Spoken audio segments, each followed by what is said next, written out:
Bonjour, on est en live, ça y est, on nous voit. Bonjour à toutes, bonjour à toutes les téléspectatrices. Maintenant, on est à la télé, hein. On est partout. Donc, bonjour à toutes. On est heureuse de vous retrouver pour cette deuxième émission des Rencontres The Focus. La semaine dernière, vous étiez avec nous, on avait reçu Lila et Laetitia. Et aujourd'hui, nous recevons Chris Brochek et Candace Scott. Donc, on avait reçu ces deux femmes séparément, hein, comme le principe le veut. Elles avaient parlé de leur expérience.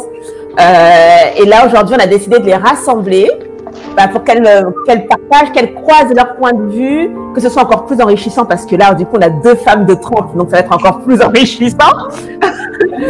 Et donc, on a hâte d'avoir cette conversation croisée, dynamique, joyeuse, optimiste. Comme d'habitude, on va parler d'entrepreneuriat en Afrique, d'équilibre entre la vie privée et la vie professionnelle, de carrière, de tout ce qui fait la femme, la mère et la pro, comme le veut The Focus. Bonjour mesdames, je suis accompagnée de Perle et de Linda. Vous les connaissez déjà, mais elles vont quand même se dire un petit bonjour quand même les filles. Oui, un minimum. Bonjour, super. Donc aujourd'hui encore, on est toutes contentes de recevoir des invités exceptionnels comme à chaque fois, mais je n'ai nul doute que vous serez toutes oui, comment dire. Donc nous, Linda et moi, on avait reçu Candace Scott, c'était le 19 juillet, une belle émission, on avait parlé de la femme active, comment pas perdre tout. C'était vraiment une émission où on avait eu beaucoup d'inspiration, beaucoup de conseils, et a fait le plein de publicité, comme à chaque fois. Et j'espère qu'aujourd'hui, on aura l'occasion d'écouter Candace sur d'autres sujets, mais j'ai trop hâte de commencer l'émission.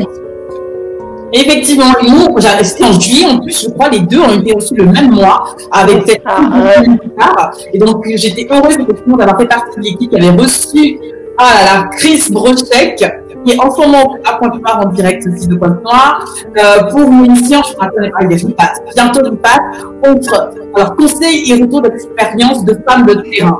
Alors c'était vraisemblablement, c'était normal pour nous, ça m'est paru assez évident de faire matcher ces deux profils hyper enrichissants et hyper motivants de deux femmes exceptionnelles qu'on a la chance de connaître aussi dans la vie privée. Bah oui, on est conteuse.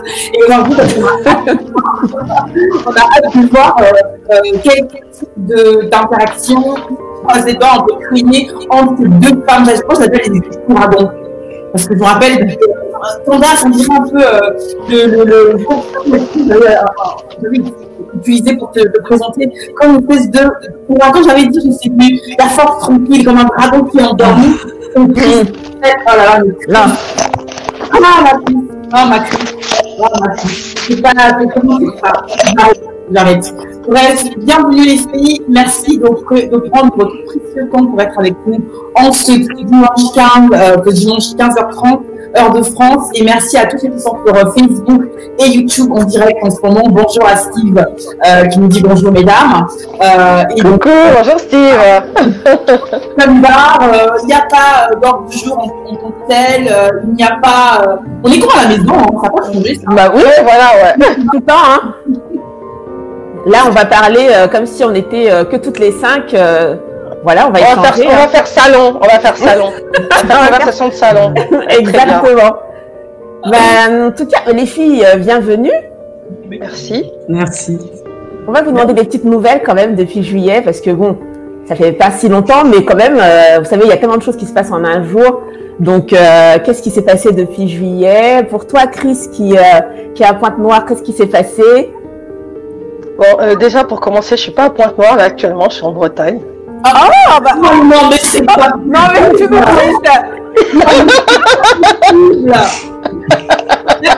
Je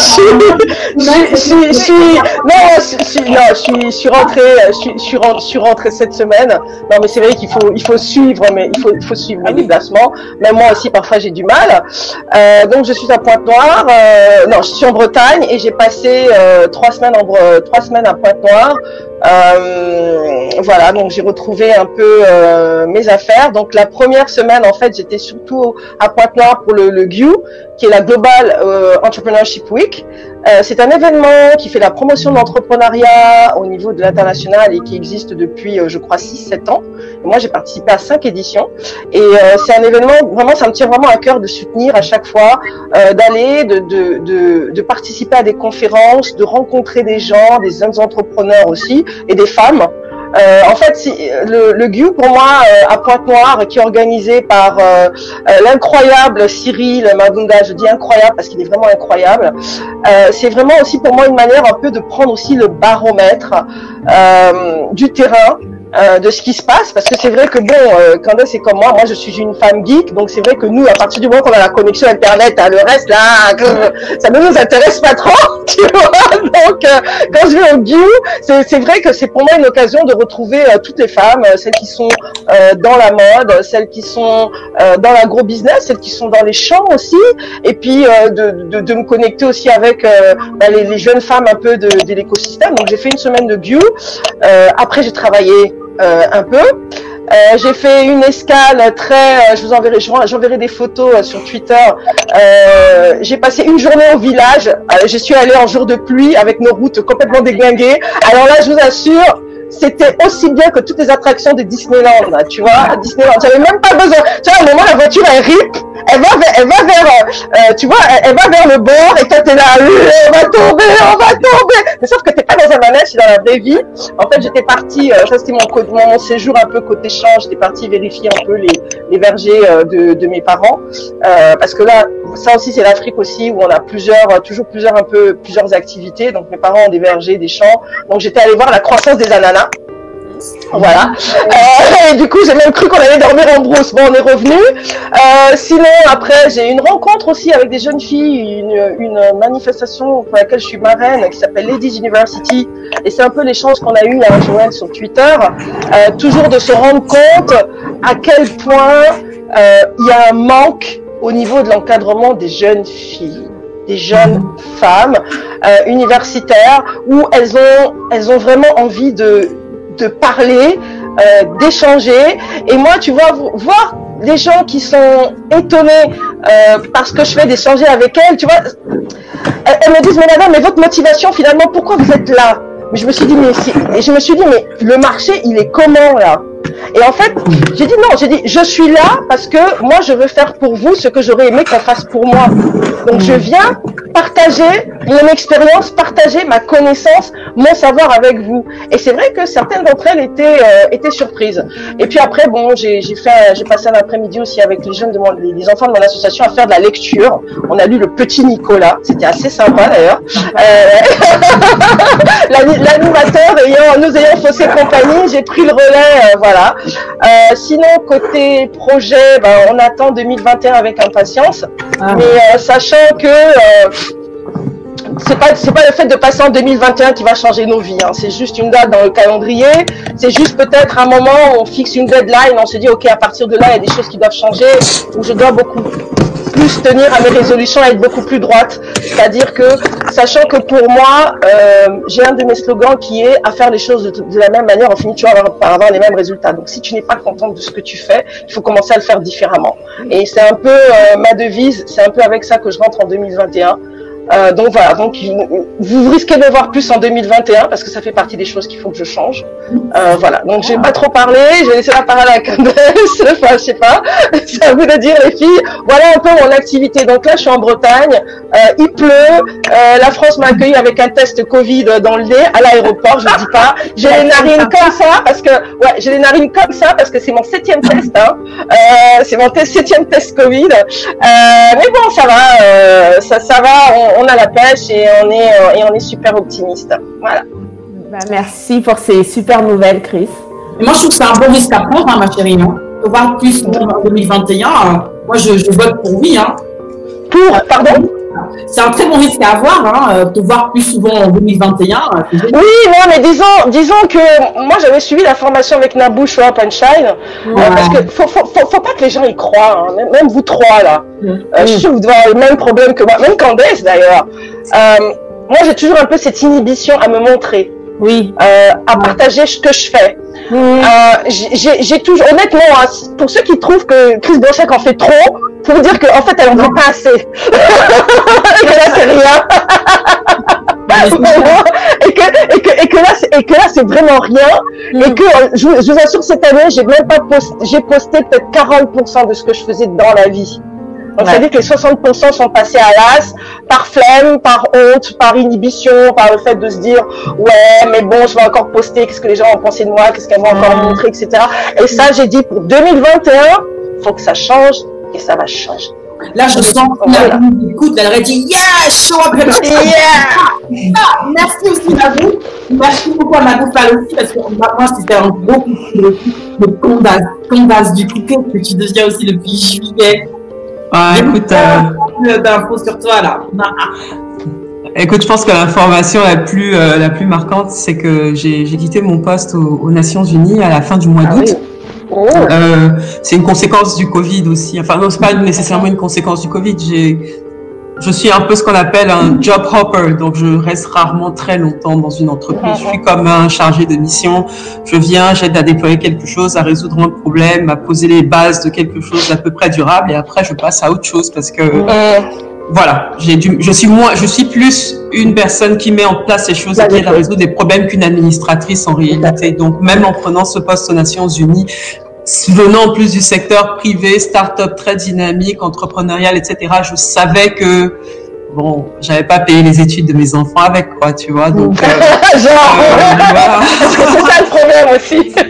Voilà, tu vois, c'est le bon poste quand tu te rapproches de la retraite, tu dois payer Harvard à tes enfants et tout ça, pour moi. Non, tu as déjà payé Harvard. Ouais. Ouais, voilà, c'est clair, ouais.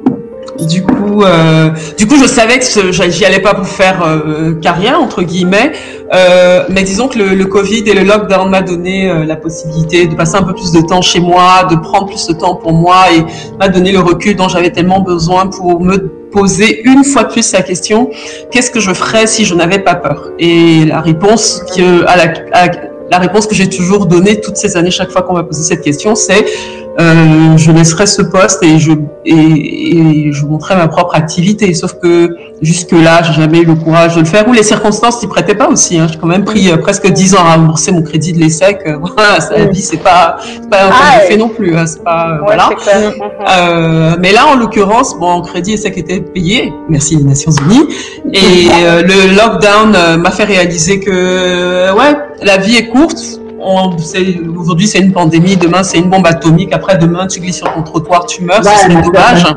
On ne peut pas aller au bout de ce qu'on a envie de faire. Donc, c'est comme ça que j'ai quitté ce poste en août, à la fin du mois d'août, d'une part pour réactiver mon activité de coaching Black Forces Mentors à destination des femmes de la diaspora africaine, au sens large, milieu de carrière, coincées à un poste où elles savent que voilà, elles sont compétentes, mais elles ont envie d'autre chose, elles ont envie d'être reconnues, elles ont envie de faire de l'impact, mais elles sont pas sûres de par où commencer, ni de quelle direction aller. Enfin, typiquement, je partage simplement ce qui a marché pour moi et pour les quelques clients avec lesquels j'ai travaillé jusque-là. Et d'autre part, j'ai créé aussi merci beaucoup, Chris. J'ai créé aussi mon cabinet de conseil, Inoa Consulting, parce que c'est dommage quand même, j'ai un background assez solide depuis, on va dire une douzaine d'années sur tout ce qui est économie numérique, renforcement de capacités et tout un tas de choses avec les réseaux qui vont avec. Je me suis dit, voilà, on m'a toujours accordé de la compétence à cause de ce que je savais faire dans le domaine du numérique et de l'empowerment, de l'entrepreneuriat, de l'innovation, etc. Ce serait dommage de tout mettre à la poubelle juste parce que j'ai ma passion pour le coaching et que j'ai envie de passer plus de temps à le faire. Donc, j'ai créé mon cabinet de conseil, Inoa Consulting, et pour continuer à faire ce que je faisais en étant salarié, en fait. Parce que, voilà. Et heureusement que je l'ai fait parce que, voilà, un mois après avoir reçu mon attestation d'enregistrement au registre de commerce, j'ai eu mon premier client institutionnel beaucoup plus tôt que je n'imaginais. Donc, c'est une belle saison. C'est une belle saison pour moi où, merci beaucoup. C'est une belle saison où j'ai laissé de côté la Candace qui a peur, la Candace qui veut être la petite fille modèle qui a le parcours qui rassure, le patriarcat habituel de voilà, j'ai eu le poste ici qui brille bien, je mets de jolis costumes, je fais des discours policiers, etc. Et j'ai l'impression de faire une espèce de crise de quarantaine anticipée parce que voilà, je participe maintenant, je prête ma voix à des sujets qui sont beaucoup moins policés qu'auparavant, beaucoup plus controversés, la petite fille modèle, le trauma, etc., etc. Je libère ma parole et c'est une belle saison de créativité, d'abondance, de courage et de reconnexion avec une moi que je ne connaissais pas et dont je suis de plus en plus amoureuse et j'espère aider d'autres femmes, hein, d'autres personnes qui, comme moi, étaient un peu voilà, avait peur de se mettre sur un cheminement qui n'est pas nécessairement balisé ou plein de certitudes. Enfin, en tout cas, partager ce que ça a été pour moi. Et voilà, donc je continue. 2020 a été une très belle année de ce point de vue-là, malgré la pandémie, malgré l'incertitude. Et je croise les doigts pour que 2021 continue, voilà, non seulement de me réserver de belles surprises, mais aussi de continuer de m'enseigner qui je peux devenir et les différentes manières dont je peux servir mon marché et les gens qui ont envie de recevoir ce que je peux transmettre. Amen. Là, les filles, je suis désolée, mais là, vous allez vu la barre très haute. Là, les filles, vous avez vu la barre haute dès le début. Parce que, en fait, c'est bizarre parce que vous avez mis la barre haute et puis en même temps, vous avez accepté de la redescendre. Parce que, non, parce que, comment vous avez fait ça? C'est une magie. Vous avez posé un débat profond et en même temps, vous avez montré votre côté vulnérable, humaine. Parce qu'au niveau où vous êtes quand même, pour les femmes qui nous écoutent, au niveau où vous êtes, Chris, toi, tu es une entrepreneuse, une baroudeuse. Tu vois, quelqu'un qui défonce tout. Kanda, non, mais tu sais, voilà. Et tout ce qu'on peut avoir comme représentation d'une femme qui réussit, vous êtes ça, vous voyez? Et vous venez et vous nous dites, mais en fait, non, Chris, tu dis non, moi, en fait, j'en fais pas assez. J'ai des inhibitions, j'ai encore des peurs.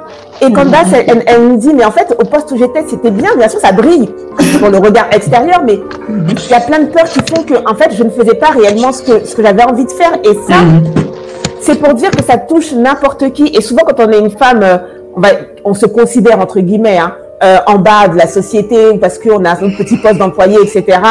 On regarde des femmes comme vous et on se dit, mais elles s'en foutent, en fait, elles font ça, elles sont là, elles font ci. Mais même à n'importe quel niveau, on trimballe nos peurs, on trimballe nos inhibitions. Et il faut à chaque fois se remettre en question pour passer le cap supérieur. Et c'est ce que vous nous montrez. C'est pour ça que je dis, vous avez mis le débat là, direct. Vous avez... on va finir sur ça parce que là, moi, je vais finir en pleurs. Hein. Arrêtez. Non, mais en fait, si tu veux, le truc, c'est... il faut comprendre un truc, c'est que... moi, d'abord, j'ai toujours été quelqu'un...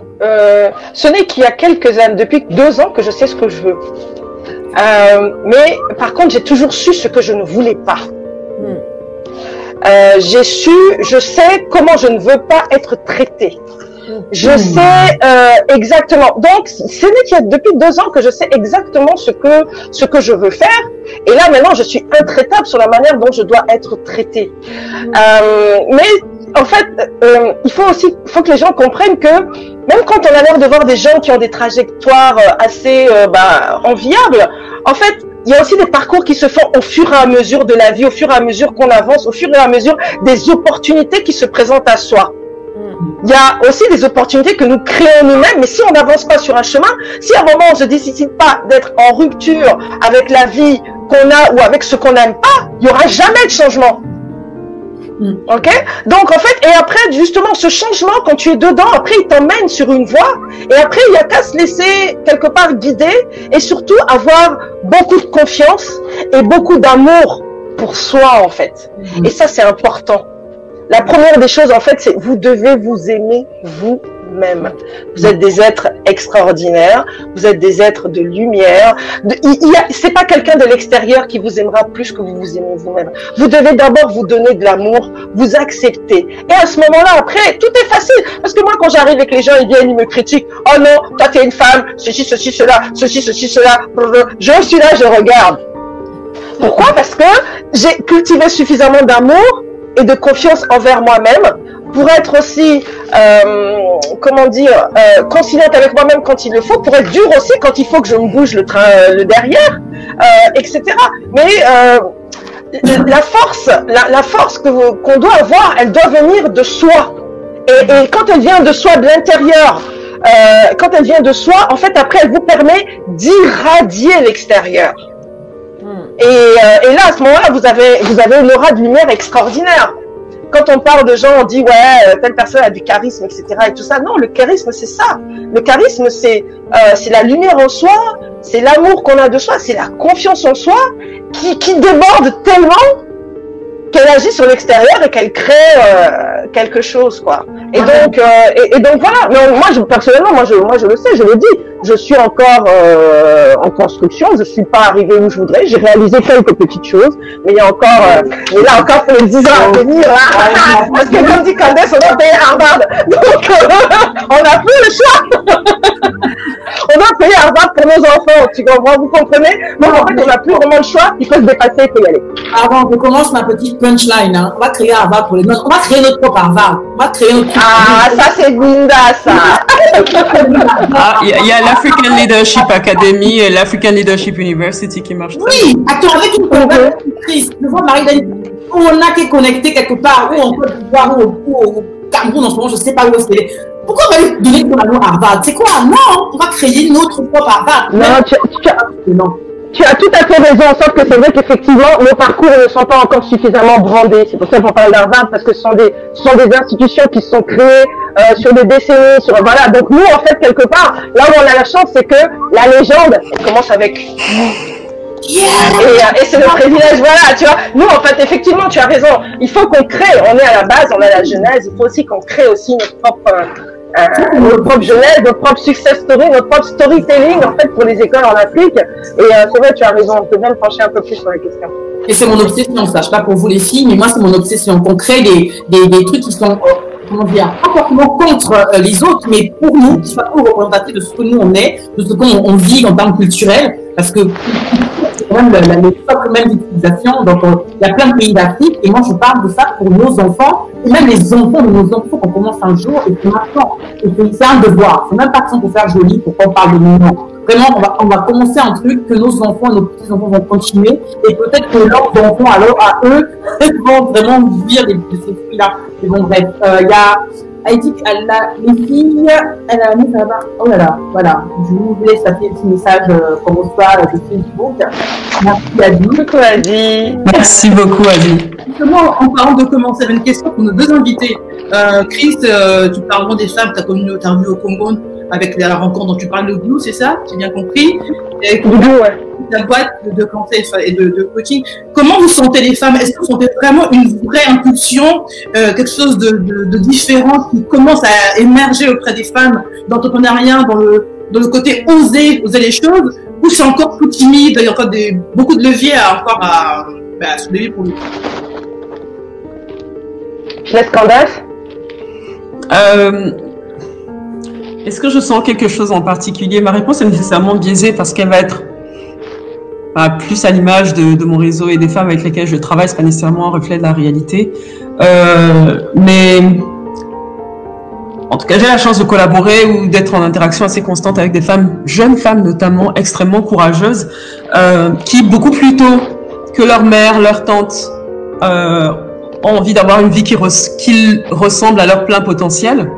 Et qui se lance parfois même, voilà, j'ai une très bonne amie à moi, Linda Madagana, qui est rentrée relativement peu de temps au Cameroun, créer son cabinet d'avocat et qui révolutionne notamment le marché de l'énergie, enfin la pratique de l'avocature dans le domaine de l'énergie, etc. Et je vois ce que j'attribue à ces succès d'entrepreneuriat féminin dans un écosystème qui peut pousser la femme à pas toujours aller au bout de ses rêves et de défis un peu effrayants.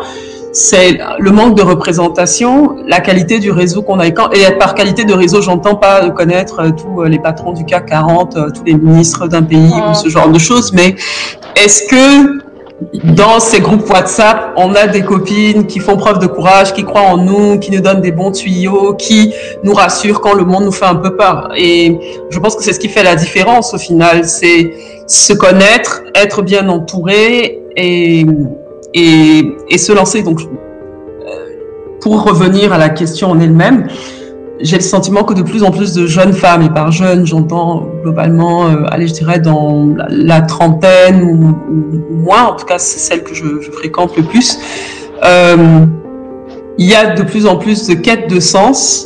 On est moins comme ses parents dans l'attente de recevoir la permission de faire, de se lancer. Parfois même avec une famille, il y en a qui commencent à se dire ouais, mais si j'attends que mes enfants soient majeurs pour vivre ma vie, ça va pas le faire. Et qui se lancent. Je pense que c'est une très belle chose. Des hommes, nos pères, nos oncles, nos grands-parents se sont donné l'autorisation d'échouer, parfois en entraînant leur famille avec eux. Et ça, on n'a jamais interdit à un homme pour autant d'aller se lancer dans des choses qui paraissent risquées. Donc, je pense qu'il faut qu'on apprenne aux femmes aussi à, pas qu'on apprenne aux femmes, mais qu'on mette mieux en lumière celles qui ont réussi à le faire, que celles qui ont réussi à le faire soient encore plus généreuses d'en partager comment elles sont arrivées, les hauts, les bas et le reste. Et je suis très optimiste en tout cas.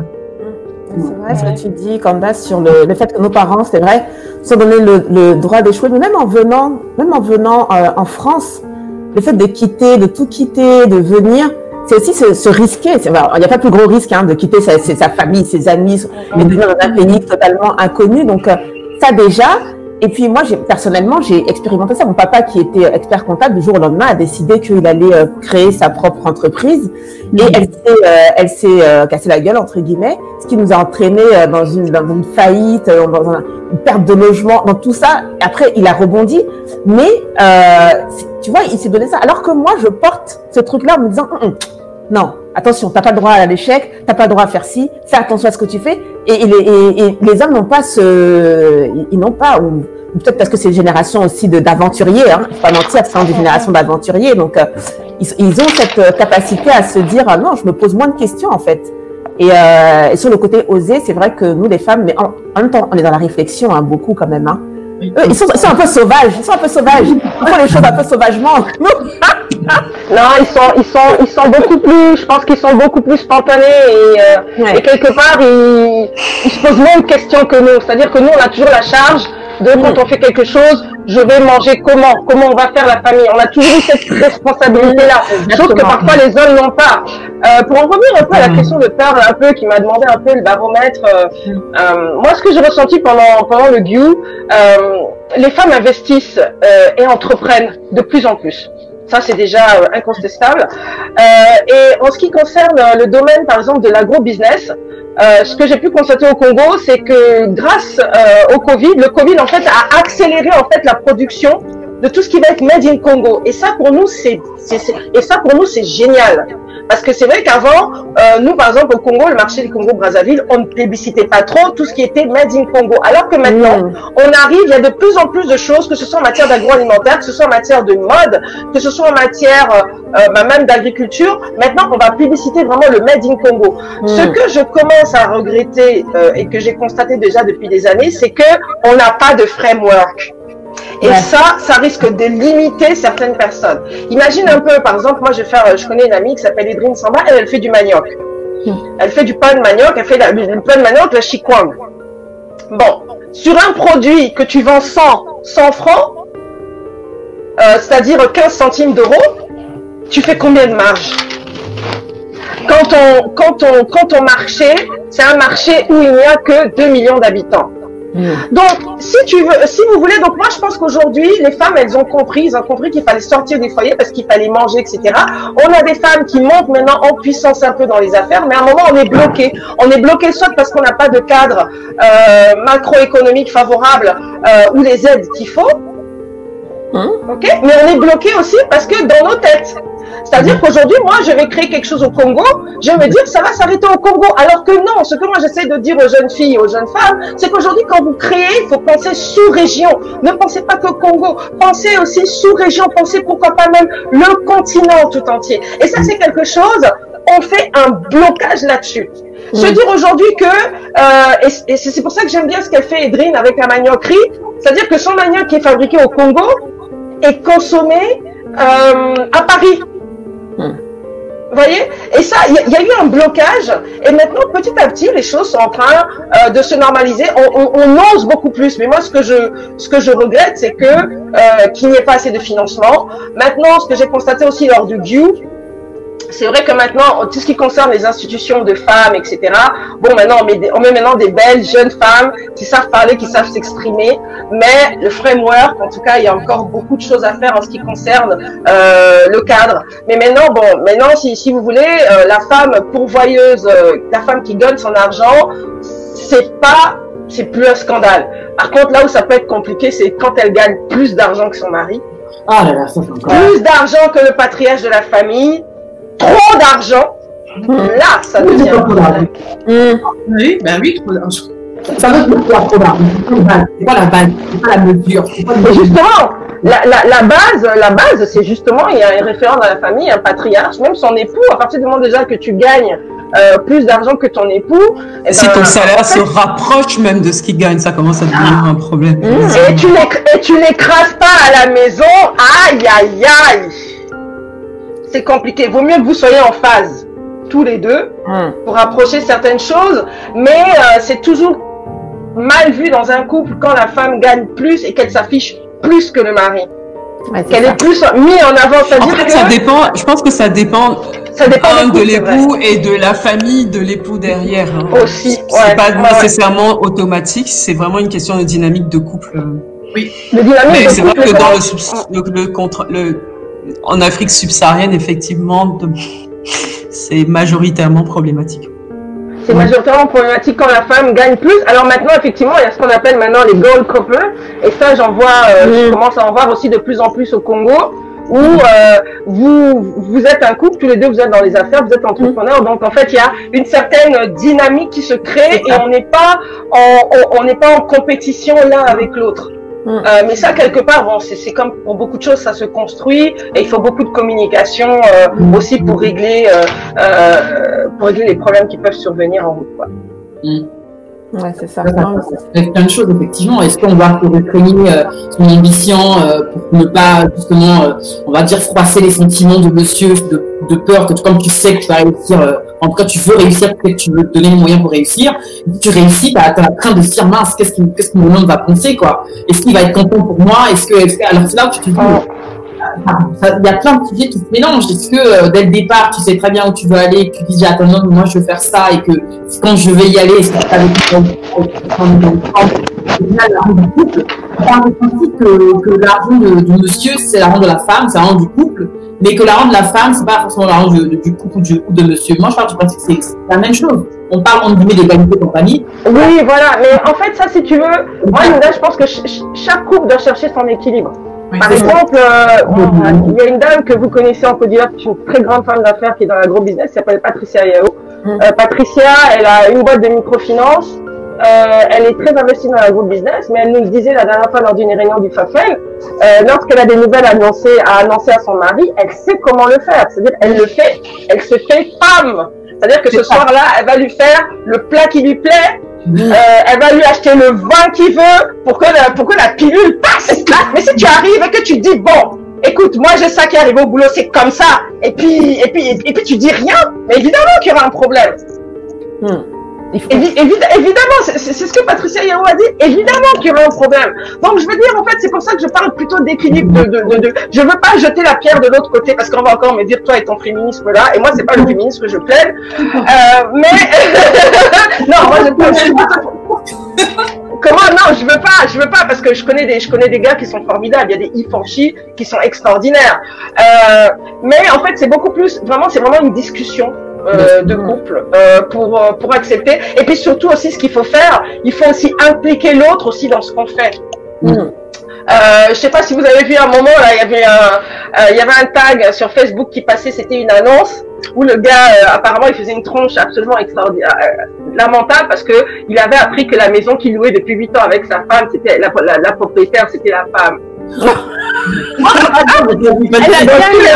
les mois le gars paye un loyer, mais en fait il paye le loyer à sa femme. Je dis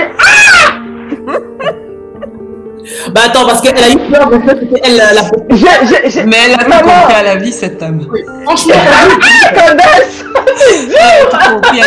Non, mais tu as le choix entre. Moi, je dis ça parce que ma grand-mère, à l'époque, avait une opportunité d'acquisition d'un bien immobilier à Douala. Mon grand-père était diplomate, mais il n'était pas nécessairement pas un entrepreneur, genre développement de patrimoine, etc. Et ma grand-mère, qui venait du village, elle savait d'où elle venait et où elle voulait pas retourner.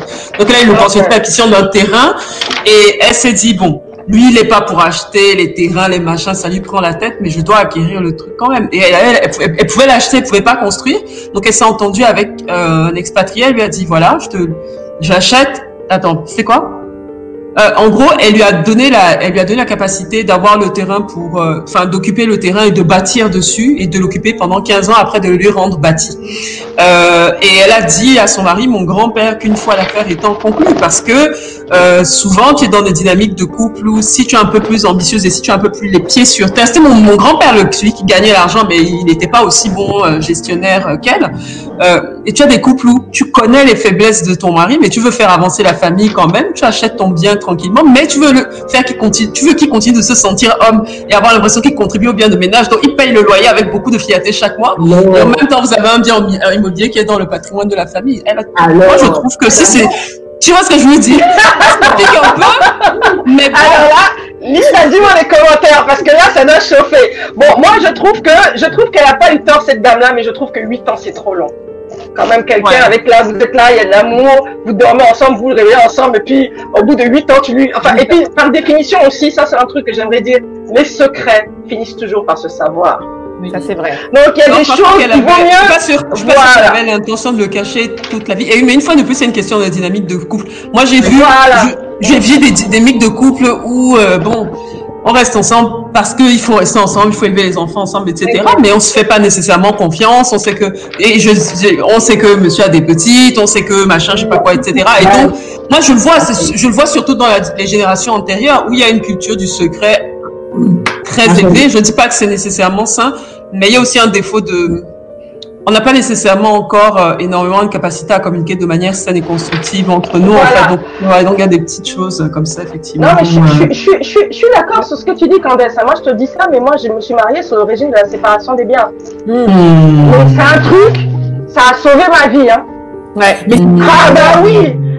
Mais c'est un truc. Moi, je me suis mariée sur le régime de la séparation des biens, mais ça a sauvé ma vie. Parce qu'après, quand les choses chauffent, là, on sait qui a quoi. On sait qui a fait quoi. Donc le truc maintenant c'était, papa, si tu veux m'acheter quelque chose, tu achètes, tu viens, tu mets ça à mon nom. Mais en termes de communauté, on était tous les deux entrepreneurs aussi, donc il faut comprendre qu'il y avait des risques. Ok, donc il y avait des risques et c'est pour ça qu'on était partis là-dessus. Mais c'est vrai que nous les femmes, souvent on a du mal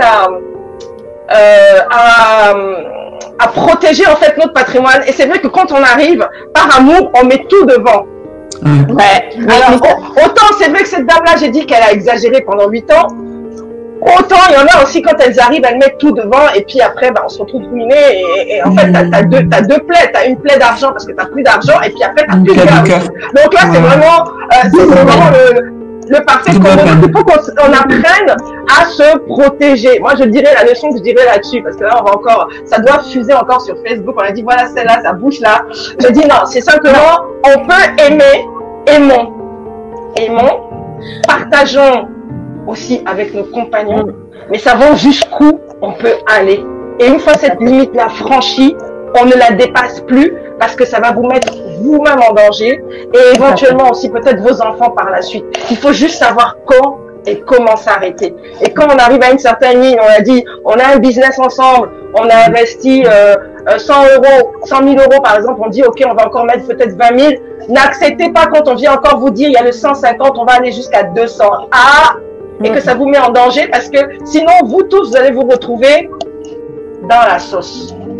Donc, voilà. Non, mais c'est vraiment le truc que je dirais que c'est important. Et moi, je sais que dans mon cas, je vais vous dire, hein, tout ce qui était en commun ou tout ce qu'ils savaient, on a tout vendu. Ouais. Mais et les choses qui n'ont pas été vendues, c'était des choses qui étaient à mon nom propre ou avec ce que j'avais pris en indivision.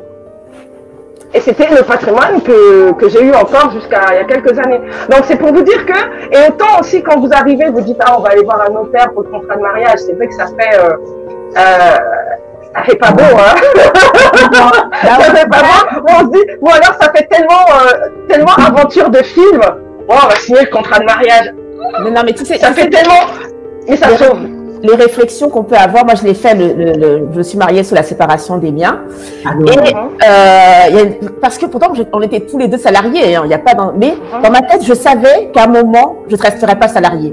J'ai dit je sais que je ne resterai pas salariée. Je ne sais pas combien de temps ça va prendre. Le notaire m'a dit mais vous êtes salarié, j'ai dit non, je sais que je ne serai pas salariée toute ma vie, donc faites-moi ce contrat. Par contre, c'est vrai que c'est perçu par l'entourage ou la famille, peut être perçu très mal. C'est pas dans nos communautés, en tout cas déjà, c'est pas très bien perçu. Et aussi, on m'a mis un peu une image de pour qui elle se prend. Parce que le truc de contrat de mariage, c'est quelque chose qu'on voit dans les films de Dallas, tu vois.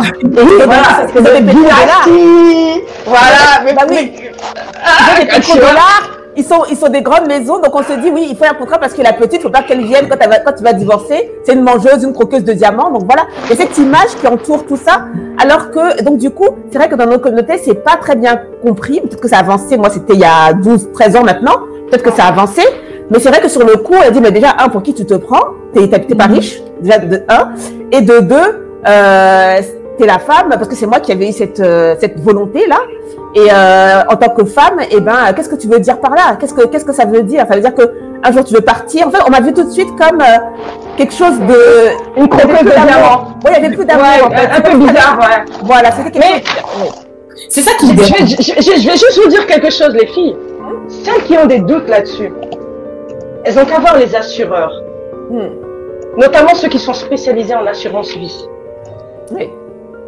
Quand une femme a pris une assurance au nom de son mari et qu'elle n'est même pas encore enterrée et que le gars est déjà chez l'assureur pour toucher la prime, c'est là que mais oui, c'est pas une question, tu sais, je savais, j'ai participé à, il y a une banque à Abidjan qui a une assurance produit d'assurance vie qui est dédiée justement pour les femmes. Et il y avait une dame qui faisait une présentation justement pour vendre ce produit assurance vie et on parlait maintenant des bénéficiaires. Et c'est elle qui nous a raconté ça. Mais en fait, la dame, elle avait biaisé son gars. Elle avait fait croire que c'était à son nom à lui, mais au fond, elle avait mis ça au nom de son frère ou de sa sœur. Mais il faut comprendre que la dame, le corps n'était même pas encore arrivé. On l'avait même pas encore enterré. Le gars était déjà chez l'assureur. Bon, moi, elle avait pris une assurance vie, j'ai 20 millions là. L'argent est où? Mais le gars, on vient à peine de te donner le certificat de décès, c'est comment? Donc, en fait, c'est pas pour monter, c'est pas pour monter les femmes contre les hommes. C'est contre les hommes, etc. Mais c'est qu'il faut qu'on apprenne, nous, à nous protéger. Parce qu'après, on est garante. Dans un cas comme cette dame-là, elle laisse, et effectivement, elle avait fait ça à sa sœur, et puis elle avait mis un de ses enfants dedans. Dans le pire des cas, faites les choses au nom des enfants. Comme ça prévient de beaucoup de choses. Mais moi, ça m'avait touché ce témoignage-là. Pour dire, ok, donc vous avez une dame là qui a fait une épargne, je sais pas, de 15 ans, 20 ans, une épargne d'assurance vie et qui décède et son mari est au courant. Et elle est malade, elle meurt et le gars, voilà quoi, il va pour récupérer l'argent. Mais entre-temps, heureusement, on avait fait changer les bénéficiaires. Donc, il faut savoir faire la part des choses, se dire, ok, il y a mon patrimoine à moi, il y a celui de mon mari et on a un patrimoine commun. Ok. Donc déjà, je pense que cette distinction-là, si on arrive à la faire, c'est déjà quand même pas mal. Et puis savoir un peu jusqu'où, parce qu'il y a des gens aussi qui se sont retrouvés ruinés comme ça. Vous avez une affaire, vous investissez jusqu'à vous allez hypothéquer la maison, vous devenez super endetté. Mais après, de toute façon, la leçon aussi, c'est on met pas tous ses œufs dans le même panier.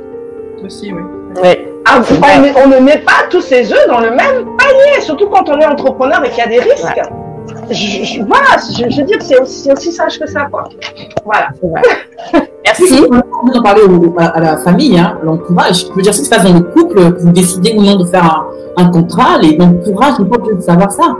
Parce qu'à partir du moment où ils viennent donner leur avis, comme ça leur a donné leur avis, ils viennent dire que ceci, ils viennent dire que cela.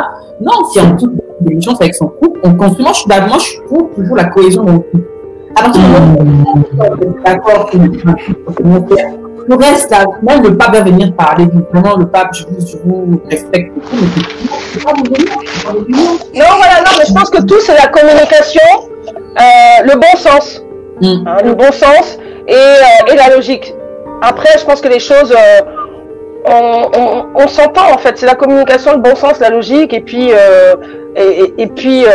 voilà quoi. Je veux dire, si vous allez vous mettre dans un couple avec un gars qui a 15 enfants avec 6 femmes différentes, c'est clair que voilà quoi. Vous devez arriver là-dedans, chérie, je t'aime, mais bon, il va falloir quand même que moi aussi je protège aussi mon patrimoine. Attendez, faut pas. Et ça, c'est des choses en fait, plus on vieillit, plus on se retrouve justement à fonder des familles un peu recomposées où il y a ce genre de choses qui doivent aussi entrer en ligne de compte, le patrimoine. Ah bah, vous me faites penser à un truc, les filles, là, c'est sur la transmission, justement, puisque en termes de carrière, vous êtes beaucoup dans la transmission. Toi, Candace, avec ce que tu as créé, et puis l'empowerment pour les femmes, etc., vous êtes dans une sorte de transmission. Et en termes de vie privée, est-ce que vous savez déjà qu'est-ce que vous voulez laisser, de quoi vous voulez qu'on se souvienne, vos proches, vos parents, sœurs et frères, vos enfants, est-ce que vous voulez laisser plutôt le côté, c'était une pro, elle faisait ça, elle était là, ou il y a quelque chose d'autre derrière qui est plus caché que vous voulez que les gens se souviennent en fait de vous? T'as des questions qui piquent, le truc, la question qui pique. Non, tu sais, Joël, je t'ai posté une vidéo de ma fille cadette cette semaine. Et en fait, et ça justement, l'héritage que je veux justement, c'est ça, c'est que bon, les filles se souviennent de maman, mais qui se souviennent d'une maman qui était aussi, qui pouvait être aussi déjantée, mais qui pouvait être aussi très sérieuse et très déterminée dans ce qu'elle voulait. Tu sais, c'est assez difficile un peu cette histoire un peu de transmission, mais déjà la transmission, je pense que ta vie peut être aussi un témoignage. Est-ce que tu vis en harmonie avec tes principes, avec tes valeurs? Ça aussi, ça peut être un témoignage, ça aussi, ça peut être un héritage. Et voilà, et puis donner à chaque fois que tu peux donner. Mais moi, tu vois, moi par exemple, ça me fait plaisir quand mes filles viennent vers moi et se disent, mais elles s'étaient déjà partagées. Il y en a une qui avait dit, moi je prends la boîte de communication, moi je récupère l'association. Et le frère, je sais pas ce qu'il avait dit, le frère, il voulait créer une holding. Mais pour dire que voilà quoi. Donc déjà, si on arrive déjà, je sais pas, à déjà avoir de l'impact sur la vie des gens, à changer la vie des gens, je pense que pour moi c'est déjà quelque chose de formidable, d'extraordinaire. Le reste après c'est du bonus. Je veux dire, tu reprendras Oprah aujourd'hui, tu l'apprends aujourd'hui à 60 et quelques balais, mais si à 20 ans, 30 ans, tu lui avais dit ce qu'elle aurait voulu faire, elle savait pas qu'elle allait devenir. Et c'est ce que je dis, on est des êtres en devenir. Donc aujourd'hui, moi, ma chose la plus importante, c'est d'impacter la vie des gens, notamment la vie des enfants aussi pour l'association pour laquelle je travaille, faire que moi ma plus grande joie, c'est qu'un jour un gamin se rapproche de moi et qui me dit, madame, à telle époque, tel jour, j'ai fait ça parce que je vous ai entendu. J'ai fait ça parce que à un moment j'ai été en contact avec vous. Et ça, c'est quelque chose que je me dois de faire, ayant moi-même été racheté au moins à 4 reprises. Hein? C'est-à-dire à chaque fois je m'apprêtais à tomber et puis tu as des gens qui sont là, qui sont venus, qui ont tendu une perche pour que je puisse me relever. Et voilà, enfin pour moi c'est ça. Maintenant le reste après, si je peux créer la fondation Chris Brochek pour les femmes victimes de violences conjugales, pourquoi pas? Pourquoi pas? Mais à la rigueur, c'est pas moi qui le dira, c'est l'histoire et les opportunités que je rencontrerai au bout du chemin. Merci Chris. Voilà. Et toi Candace? Je pense que ce serait vraiment dans la continuité de ce que je fais professionnellement, c'est-à-dire permettre aux gens, mais plus précisément aux afrodescendants, de devenir la meilleure version d'eux-mêmes en se libérant de choses qu'ils pensent nécessaires mais qui ne le sont pas. Mon père, de son vivant, a toujours été un défenseur de la renaissance africaine par la culture, l'histoire, les traditions. Il avait des autorités, il avait des responsabilités traditionnelles aussi. Ce que je fais va un peu à l'opposé de ce qu'il faisait. Et il rejoint un peu aussi mon mantra qui est à destination des personnes afrodescendantes: désobéissez à vos parents. Parce que c'est fort ce que tu dis là. Hein. Attention, hein. Ma philosophie. Et je ne dis pas. Merci. Alors. Je vais dire pourquoi. Dans les afro-descendants, et ça concerne autant les Africains que les Afro-Américains, peut-être même certains Afro-Caribéens que je connais moins, on est victime de non-névroses, on est victime de traumas multigénérationnels qu'on appelle souvent malédiction. On intègre des comportements complètement dysfonctionnels de oui, les hommes ne sont pas fidèles, donc voilà, on accepte la médiocrité et on ne tient pas accountable, comme on dit en anglais. On accepte aussi d'être contrôlé par nos familles d'origine, c'est-à-dire que je connais plein de gens qui restent au pays ou qui aillent à l'étranger, choisissent leur carrière parfois en fonction de ce que la famille attend d'eux, choisissent leur compagne en fonction de ce que le village attend d'eux et de ce que j'ai observé de mes propres yeux. C'est pas toujours la recette du succès. On est très pro à nourrir des logiques collectivistes traditionnelles du village, de machin, etc. et tout ça, avant de se connaître nous-mêmes, avant de savoir quel est notre potentiel, ce qu'on veut. Tu as dit tout à l'heure, Chris, que ça ne fait que 2 ans que tu sais ce que tu veux. Moi, je me suis réveillée comme ça à la trentaine passée, à cause d'une crise au travail, à me poser pour la première fois de ma vie la question qu'est-ce que je veux. Je trouvais ça scandaleux. Il y a plein de petits blancs autour de moi qui savent ce qu'ils veulent, quitte à se tromper, à se refaire, assez jeune dans la vie. Moi, je me suis jamais posé cette question. Je me suis dit qu'est-ce qu'on attend de moi, qu'est-ce qui doit être fait. Et c'est comme ça que tu te réveilles à 60 ans à te dire mais en fait, j'ai vécu ma vie pour les autres, j'ai vécu ma vie pour plaire à la société, aux voisins qui au fond n'en a rien à foutre, etc. Donc c'est aider les gens à s'affranchir de tout ça en fait. Et j'ai commencé par le faire d'abord à l'échelle macro, de dire voilà, si j'apprends aux gens à utiliser Internet pour s'affranchir économiquement, comme moi je l'ai fait pour moi-même, ça va donner plus d'opportunités. Après j'ai réalisé que mais les gens ils n'ont pas les outils pour transformer ces opportunités-là en quelque chose de bien pour eux. Donc on va aller dans le coaching, vraiment accompagner leur, donner ces outils-là et tu réalises que mais les gens ont des biais psychologiques, les gens ont des traumas qui font que parfois ils sont dans l'auto-sabotage. Tu as beau leur donner des outils, ils s'en servent pas. Tu as un gars, il est avec une fille, elle est bien, ils peuvent bâtir des empires, elle est mignonne, elle est coopérative, etc. Il va la tromper avec une femme qui n'a rien à voir avec ce qu'il voulait, ou alors il va décider de lui mettre des bâtons dans les roues parce que le village est venu lui chuchoter dans les oreilles que non, il faut mieux prendre la fille du village avec qui tu n'as rien en commun pour nous rassurer, nous, etc. Donc, c'est autant de choses, que ce soit l'ultra-responsabilisation des aînés, que ce soit le rapport malsain que certains Africains brillants qui étudient ou qui travaillent ont au travail et à la reconnaissance professionnelle, que ce soit l'infidélité, qui n'est pas, et que je n'aborde pas sous un angle moral, mais sous un angle psychologique de qu'est-ce qui manque dans ta tête et quelles sont tes influences qui font que tu choisis comme mode de vie récurrent des choix qui vont compromettre ta santé, ton équilibre sentimental et tes finances. Tout ça pour dire que l'héritage que j'aimerais laisser au monde et notamment aux afro-descendants, qu'ils soient mes descendants ou les noirs en général, serait de libérez-vous, connaissez-vous, devenez vous-même, et c'est pas en devenant prix Nobel que l'on va vraiment changer le monde, c'est en devenant vraiment une version authentique, alignée de nous-mêmes, qui réapprend le bonheur, qui crée des enfants qui sont authentiques, alignés avec eux-mêmes, et qui crée des sociétés où on a moins de choses obscures à gérer, quoi. D'ailleurs, pour ce faire, j'enregistre en ce moment avec une amie un podcast qui s'appelle Free Your People, qui va exactement dans ce sens-là. C'est libérer le potentiel on le fait en anglais, le potentiel des afro-descendants en réexaminant tout ce qu'on prend pour des traditions et des habitudes, mais qui sont en fait le résultat de traumas multigénérationnels. Donc, et si ça dans 2 ans, j'utiliserai un autre outil, ce sera plus le numérique, ce sera plus le coaching, ce sera plus les podcasts sur la psychologie et les traumas, ce serait peut-être autre chose. Mais l'objectif, c'est toujours ça, c'est de libérer les gens comme feu mon père, comme mes frères, comme les hommes de ma vie, qui pensent avoir le contrôle mais sont finalement esclaves de choses qui les dépassent, quoi. C'est très très fort là, ce que tu as dit là. Non, là, Candace, vraiment, vous êtes le choc aujourd'hui, les filles, hein. C'est l'émission, ça. Non, mais là, alors il y a un truc, l'ultra-responsabilisation des aînés. Alors ça, et notamment quand c'est une fille, hein. Attention, quand c'est une fille, alors là, faut te dire que ça ne rigole pas. Elle est mère, elle est la fille, elle porte des ambitions, toutes les ambitions familiales, notamment du père. Et ça, c'est effectivement, comment tu peux savoir qui tu es quand tu portes autant de choses sur le dos? Et c'est un sujet très vaste. On doit faire une émission dessus uniquement parce que c'est un sujet qui doit se traiter au moins en 3 semaines.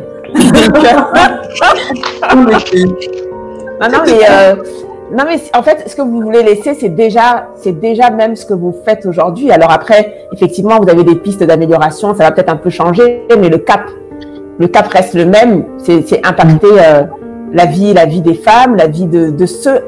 Je vais pas dire ça pour dire qu'on est contre, mais de ceux qui nous ressemblent, tu vois. Et parce que nous, on sait exactement quels sont nos freins, que ce soit en tant que femme ou en tant que femme noire, on sait quels sont nos freins. Et donc, comment venir chacun dans notre petit coin comme ça détricoter le petit frein de chaque personne, c'est un travail. Franchement, bravo les filles. En fait, c'est réinventer. En fait, de toute façon, c'est réinventer le narratif de l'Afrique. Et ça, en fait, c'est vraiment quelque chose qui est important. Apprendre à nous aimer nous-mêmes. En fait, il y a des biais partout. Il y a des biais dans notre histoire telle qu'on nous la rencontre, de la manière dont on a vécu, etc. Donc, sans s'en rendre compte, on peut être imprégné d'un tas de choses. Et tu vois, moi, il y a pas longtemps, j'étais en train de... je regardais sur un tweet sur Twitter, il y avait quelqu'un qui a écrit est-ce que vous mourriez pour la France? Je t'assure que j'ai fait 50 messages en dessous pour trouver quelqu'un qui dise oui. Ah oui. Avant, c'était ils nous ont volé les terres. Ils nous ont fait ceci, ils nous ont fait cela. J'ai dit, mais attendez, mais commencez d'abord par être reconnaissant pour ce que vous avez. Après, on va voir ça. N'allez pas sur un déni, n'allez pas sur un esprit vindicatif pour ne pas reconnaître ce que vous vivez aujourd'hui. Et en fait, moi, j'étais la première au bout du 50e ou 51e ménage à dire non, moi, s'il fallait mourir pour la France, je le ferais. C'est un pays qui m'a éduqué. Les choses sont pas parfaites. Mais c'est un pays qui m'a éduqué. Et moi, aujourd'hui, j'imagine pas ma vie si un jour mes parents n'avaient pas eu cette opportunité de venir en France. L'opportunité qu'ils ont eue dans les années 70, 60, c'est une opportunité qu'aujourd'hui n'existe pas. Oui. Donc, comment aujourd'hui nos vies, moi, ma vie, elle a tenu à pas grand-chose. Tu vois, et du fait que eux, t'as un couple d'étudiants comme ça qui débarquent du Congo, qui viennent, qui s'installent et qui commencent à fonder une famille. Du coup, moi, quand je nais, je suis déjà française. Mais rien que le fait de naître en étant française, c'est un privilège. Quand moi, je vois les gens qui font la queue à la préfecture, quand je vois les gens qui font la queue dans les ambassades, et que toi, t'arrives, tu vois tes frères et sœurs qui sont en train de faire la queue, et que toi, t'arrives, tu traces. Parce qu'il y a une porte spéciale pour les Français, tu te dis, hey, Seigneur. Mais c'est là où et c'est là justement que moi, maintenant, après, je dis, ok, j'ai eu un peu plus de chance que les autres. Voyons maintenant ce que je peux faire pour la communauté. Et c'est là que j'ai créé mon association. J'ai essayé d'aider à ma manière. C'est vrai que j'ai pas, bon, les gens diront que c'est un syndrome de l'imposteur possible. Mais voilà. Et après, maintenant, il y a comment justement le fait d'avoir cette enfance française et cette vie française va maintenant en fait se joindre avec mon africanité. Parce que là aussi, j'apprends d'autres choses. J'apprends qu'on m'a éduqué avec des valeurs qui n'existent. On m'a dit liberté, fraternité, égalité. Je me suis rendu compte que quelque part, ça n'existait pas. Tu vois? Donc, en fait, il faut vraiment, moi, je pense qu'aujourd'hui, c'est aider aussi les jeunes, certaines personnes, à vivre, en fait, de cet équilibre et à vivre avec ces antagonismes, sans pour autant que ces antagonismes les inspirent, quoi. Parce que vraiment, tu vois, parfois, il peut y avoir beaucoup de contradictions. Par exemple, moi, un jour, j'ai été visiter le site des esclaves à Luango, à Pointe-Noire, au Congo. Au Congo, on a eu 2 millions d'esclaves qui sont partis. Ok. Je suis partie visiter avec ma fille métisse. C'est vrai que j'ai pas fait attention. Au début, je me suis pas posé de questions. Je me suis dit, bon, on va aller visiter le site des esclaves, etc. Et puis après, on me dit, ouais, il y a eu 2 millions d'esclaves qui sont partis. C'est des Portugais, c'est des Français, c'est des trucs. Et je regarde ma fille, je dis, merde, elle est métisse, je fais quoi? Mais je lui ai expliqué le plus simplement possible. Lui dire que, ah voilà, entre tes ancêtres, mes ancêtres, voilà ce qui s'est passé. Mais maintenant, aujourd'hui, elle, je vais pas lui demander de prendre un côté, ni de l'un ni de l'autre. Elle doit trouver sa propre identité. Et elle doit trouver sa propre identité, sa propre chemin, sans pour autant détester l'héritage qu'elle a eu de son père, sans pour autant non plus détester ce qu'elle a eu de moi, mais c'est un mélange des deux. Juste, c'est important pour moi de juste souligner que je suis assez contre l'idée de mourir pour un pays. Je vais juste dire ça, que ce soit la France ou autre chose. Je pense que investir pour améliorer la vie ou l'état d'esprit de personnes dans une communauté qui nous est chère, dans un écosystème qui nous est cher, une chose. L'idée de mourir pour un pays, je la trouve artificielle et souvent largement utilisée par les politiques pour manipuler les personnes les plus passionnées, en fait, mais voilà. C'est vrai. Bon, enfin, bref, l'idée globalement, en fait, c'était ça. Enfin, c'était pas peut-être mourir ou quoi, mais c'était aujourd'hui. Et moi, j'ai vu tellement de témoignages pour dire, non, tu sais, Candace, quand tu arrives, par exemple, au consulat de France, à Brazzaville, ok, que t'as 1 kilomètre de queue. Et que toi tu arrives, parce qu'en fait quelque part que toi tu arrives, tu passes par une autre porte parce que tu es française. Je peux te dire que il y a un moment où tu te dis moi j'aurais pu être aussi parmi ces gens qui font la queue et j'ai la chance de pas l'être. Je pense que les choses sont faites comme ça aussi, c'est-à-dire que toutes les ambassades, il n'y a pas cet exercice très subtil d'humiliation par le design, de montrer aux gens qui valent moins que les autres, et ça influence un peu les choses. Il y a des ambassades où, que tu ailles demander un visa ou autre, tu te dis jamais que je suis moins que les autres, etc. Regarde le petit billet, je pense que c'est un peu plus compliqué que ça, et c'est toujours important d'être reconnaissant des privilèges qu'on a eus, et aussi d'avoir conscience de comment on peut utiliser ces privilèges, et pas les prendre pour acquis. Je pense que c'est extraordinaire. Après, voilà, je pense que j'ai une approche peut-être un poil plus nuancée. Un peu différente, ouais, c'est clair. Non, mais voilà, moi, c'est, voilà. Moi, j'en commande les deux pieds dans le plat. Linda. Non, vraiment, je me retiens, mais parce que j'ai pas envie de faire des scandales à la radio et tout ça, mais en fait, moi, je suis dans le côté où, effectivement, c'est important de parler, de savoir d'où on vient, de connaître l'expérience coloniale, tout ça. Mais moi, à un moment, je suis dans le côté futur. Moi, je suis tournée vers le futur. Je ne trouve pas le dos complètement au passé. Je suis comme ça, en fait. Mon dos comment dire ça? Mon dos est comme ça et de temps en temps, je regarde ce qui s'est passé derrière pour construire l'avenir. Les colonisation, je ne peux pas le renier. Ça a produit beaucoup de résultats positifs au niveau économique, culturel, la perte d'identité, parce que c'est ça, quand on arrive en France, on croit qu'on est arrivé, qu'on a réussi parce qu'on est en France. Mais je suis désolée, c'est pas tout le monde en France qui a un appartement avec un bail pour son nom, un nom, pardon, sur son bail, il y a son nom dessus, qui a son métro boulot dodo, qui est comme les JCD qu'on voit au pays, là, qui a un bon poste. Ce n'est pas tout le monde, mais il vit en France, d'accord? Il y a des gens qui sont mieux lotis que des personnes qui sont en France ou en Europe. C'est pas je suis dans la construction de là où on se sent bien, peu importe le pays. Mais c'est important qu'on construise un continent tel que l'Afrique. Qu'on se le dise ou non, il y a plein de chiffres qui le montrent. Les Chinois sont en Afrique. Les Américains sont en Afrique. Les Anglais sont là-bas. Ils sont tous là-bas. Nous, non. On meurt pour venir en Europe. Ok, chacun son truc. Je ne vais pas revenir encore sur les raisons qui expliquent quoi que ce soit. Quoi que l'on soit, pour venir en France, à Genève, là où est Candace en ce moment, peu importe le pays d'Europe où vous allez, construisez-vous votre avenir, mais n'oubliez pas, encore une fois, qu'il y a un continent qui doit être construit avec nous. Ça va se faire avec nous, les afro-descendants. Pas contre nous, pas contre les qui ne sont pas afro-descendants. Ça se fera avec ceux qui veulent construire de manière intelligente, limite un peu disruptive, je l'avoue, le continent africain. C'est pas contre nous, Si c'est contre nous, ils savent aujourd'hui, je suis désolée, je vais mettre le pied dans le plat encore. On peut plus nous raconter les mêmes conneries qu'on nous racontait avant parce que ça c'est clair. L'information, on est plus wise, on est parti à Harvard, on a fait les ESSEC, on a fait les INSEC, on a prendre la connaissance on l'a. On l'a déjà avant, on l'a acquis, on sait comment la mettre en place aujourd'hui, on co-construit. La France n'est rien sans les pays d'Afrique franco. Oui, d'accord, là c'est la co-construction. C'est sûr que ça choque, je suis désolée. La France n'est rien sans les pays d'Afrique qu'elle a colonisé. Aujourd'hui, elle ne peut pas, quand j'entends le France, c'est pas le machin, libérer le France, c'est pas. Je dis que vraiment, vous dormez, vous rêvez et veillez, au fait. Soyons conscients qu'aujourd'hui, il y a des enjeux géopolitiques, il y a des enjeux culturels, il y a des enjeux économiques qui font qu'on doit être dans le game. Et aujourd'hui, on n'est pas dans le game. Qu'on ne se montre pas, on n'est pas dans le game. Pourquoi? Parce que individuellement, on est fort, mais collectivement, on est zéro.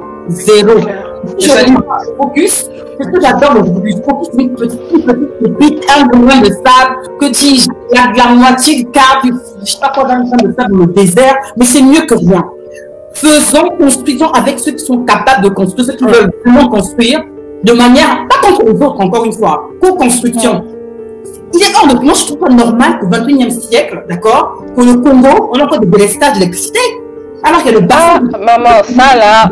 Un des plus puissants du monde. La règle, le bassin du Congo, on met 2-3 barrages là qu'on remet. Bon, après, on va pas donner considération comment ça coûte, machin. Bref, il y a le cash, on peut trouver.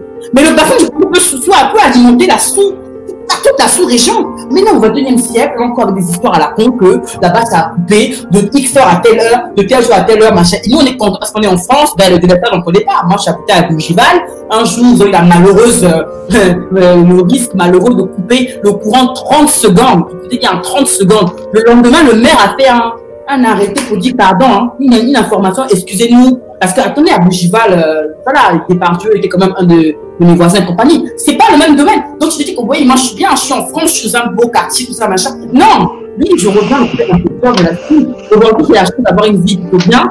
Mais je pense à demain, mes enfants, j'ai besoin que mes enfants en Afrique, qui construisent, qui voient autre chose que quand on voit à la télévision, à TV5, comment les massacres et compagnie. Non, l'Afrique, c'est pas que ça. Mais pourquoi l'Afrique soit vue différemment, soit différente? On doit participer à sa construction et ça doit se faire avec nous, pas contre les autres. D'accord? Avec nous. Il ne peut pas faire sans nous. Il doit s'imposer. Non, à un moment, voyons un peu, je redescends un peu de le côté. Je m'emballais un peu. Donc, non, voilà, non, mais tu as tout à fait raison. Mais moi, aujourd'hui, quand même, moi, mon ambition aujourd'hui, je l'ai prise où? Mon ambition aujourd'hui, je l'ai prise en Afrique. Hein? Il y a tellement de choses. Ouais, les réactions, il y a mais on est déjà dedans. On est déjà dedans. En fait, le problème, c'est pas d'y arriver. Le problème, c'est de faire ce qu'on a à faire comme on doit le faire au moment où on doit le faire. Voilà, c'est tout. C'est pas une question d'arriver. Moi, je suis en compétition contre personne. Simplement, c'est que j'ai des valeurs, etc. J'ai des choses que j'aimerais réaliser. C'est tout. Pour moi, ça s'arrête là. Mais c'est une question. On va y arriver. Mais on est déjà là. On va commencer. On est déjà, on est en train de parler. On est en train de dire des choses. Et surtout, moi, je suis quelqu'un qui parle beaucoup de sa vie personnelle, notamment, parce que, justement, c'est la chose qui nous a manqué avec nos mamans, avec nos grandes sœurs. On nous a pas suffisamment dit les choses, expliqué les choses. On nous a parlé à chaque fois avec des métaphores qu'on a mal interprétées. Et ça, quelque part, ça me fait mal. Donc, du coup, aujourd'hui, quand je parle, je suis calme, je suis nature, je parle de moi presque sans filtre. Donc, voilà, non, c'est ça. Donc, mais de toute façon, moi, c'est ce que je dis aujourd'hui, moi, même étant temporairement en Bretagne, l'Afrique me manque. Pourquoi l'Afrique me manque? L'Afrique me manque, pour moi, l'Afrique, c'est le climat. Pour moi, l'Afrique, c'est les gens. C'est les gens autour de soi. Moi, par exemple, je sais que j'ai fait mes études, j'habitais Paris dans le 18e, mais quand j'étais malade et que j'avais la grippe, il y avait personne pour aller m'acheter mes médicaments. Moi-même, je devais descendre à moitié zombie là pour aller jusqu'à la pharmacie. C'est-à-dire qu'on a des valeurs africaines qui nous sont propres. Et c'est pour ça que moi, personnellement, c'était important que mes enfants passent une partie de leur éducation en Afrique. Et elles ont, je pense, suffisamment connecté pour que même si maintenant elles se déconnectent, la connexion maintenant c'est faite. De la même manière que ça a été mon cas à moi, où ils ont fait que 5 ans d'adolescence en Afrique m'ont permis à l'âge adulte de vouloir y retourner, alors que j'avais d'autres possibilités. Non, le continent mère, il est là. Et puis moi aujourd'hui, je dis tu sais, c'est comme par exemple on voit Dynastie Nouvelle Génération, là on les voit dans des super villas, etc. Je regarde ça avec mes enfants, je leur dis, les filles, vous vous appelez pas Rothschild, hein, vous appelez pas Clicquot, hein, le seul endroit où ça peut m'arriver, c'est en Afrique. Donc, essayez de revoir un peu vos copies, hein, si c'est une vie super confortable que vous voulez, parce qu'ici, là, quelque part, on a un peu raté le coche. Non, et puis il y a tellement, moi, l'Afrique aussi, autant je suis aussi reconnaissante pour la France, autant je suis reconnaissante pour l'Afrique. L'Afrique qui m'a donné déjà cette ambition, qui m'a donné ma chance, parce qu'en Afrique, tout est à faire. Quand vous êtes en France, déjà dans un pays développé comme la France, il y a 60 millions d'habitants, trouver sa place, c'est dur. Mais quand on arrive en Afrique, les besoins, ils sont tellement importants que vous trouvez facilement votre place, que vous trouvez facilement un sens à votre vie, et que vous n'avez pas l'impression d'être la cerise sur le gâteau, mais vous êtes le gâteau lui-même. Et qu'en fait, quelque part, il y a pas de limite à ce que vous pouvez devenir là-bas. Alors qu'ici, les cases sont déjà écrites. On vous dit liberté, égalité, fraternité, mais c'est pas vrai. On sait. Hein? On sait. Donc voilà. Donc en fait, c'est aussi ça. Et c'est aussi tout ça aussi. Par exemple, moi, j'ai commencé à faire de l'associatif. Pourquoi? Ben parce que c'est vrai, quand j'étais en France, bon, nous tous, on allait dans les MJC, on allait faire les cours de danse, on allait faire les cours de gym, on allait et puis Noël, c'était extraordinaire parce que Noël, quand tu étais un enfant qui gérait bien, tu avais au moins 5 cartes de Noël. Tu vois?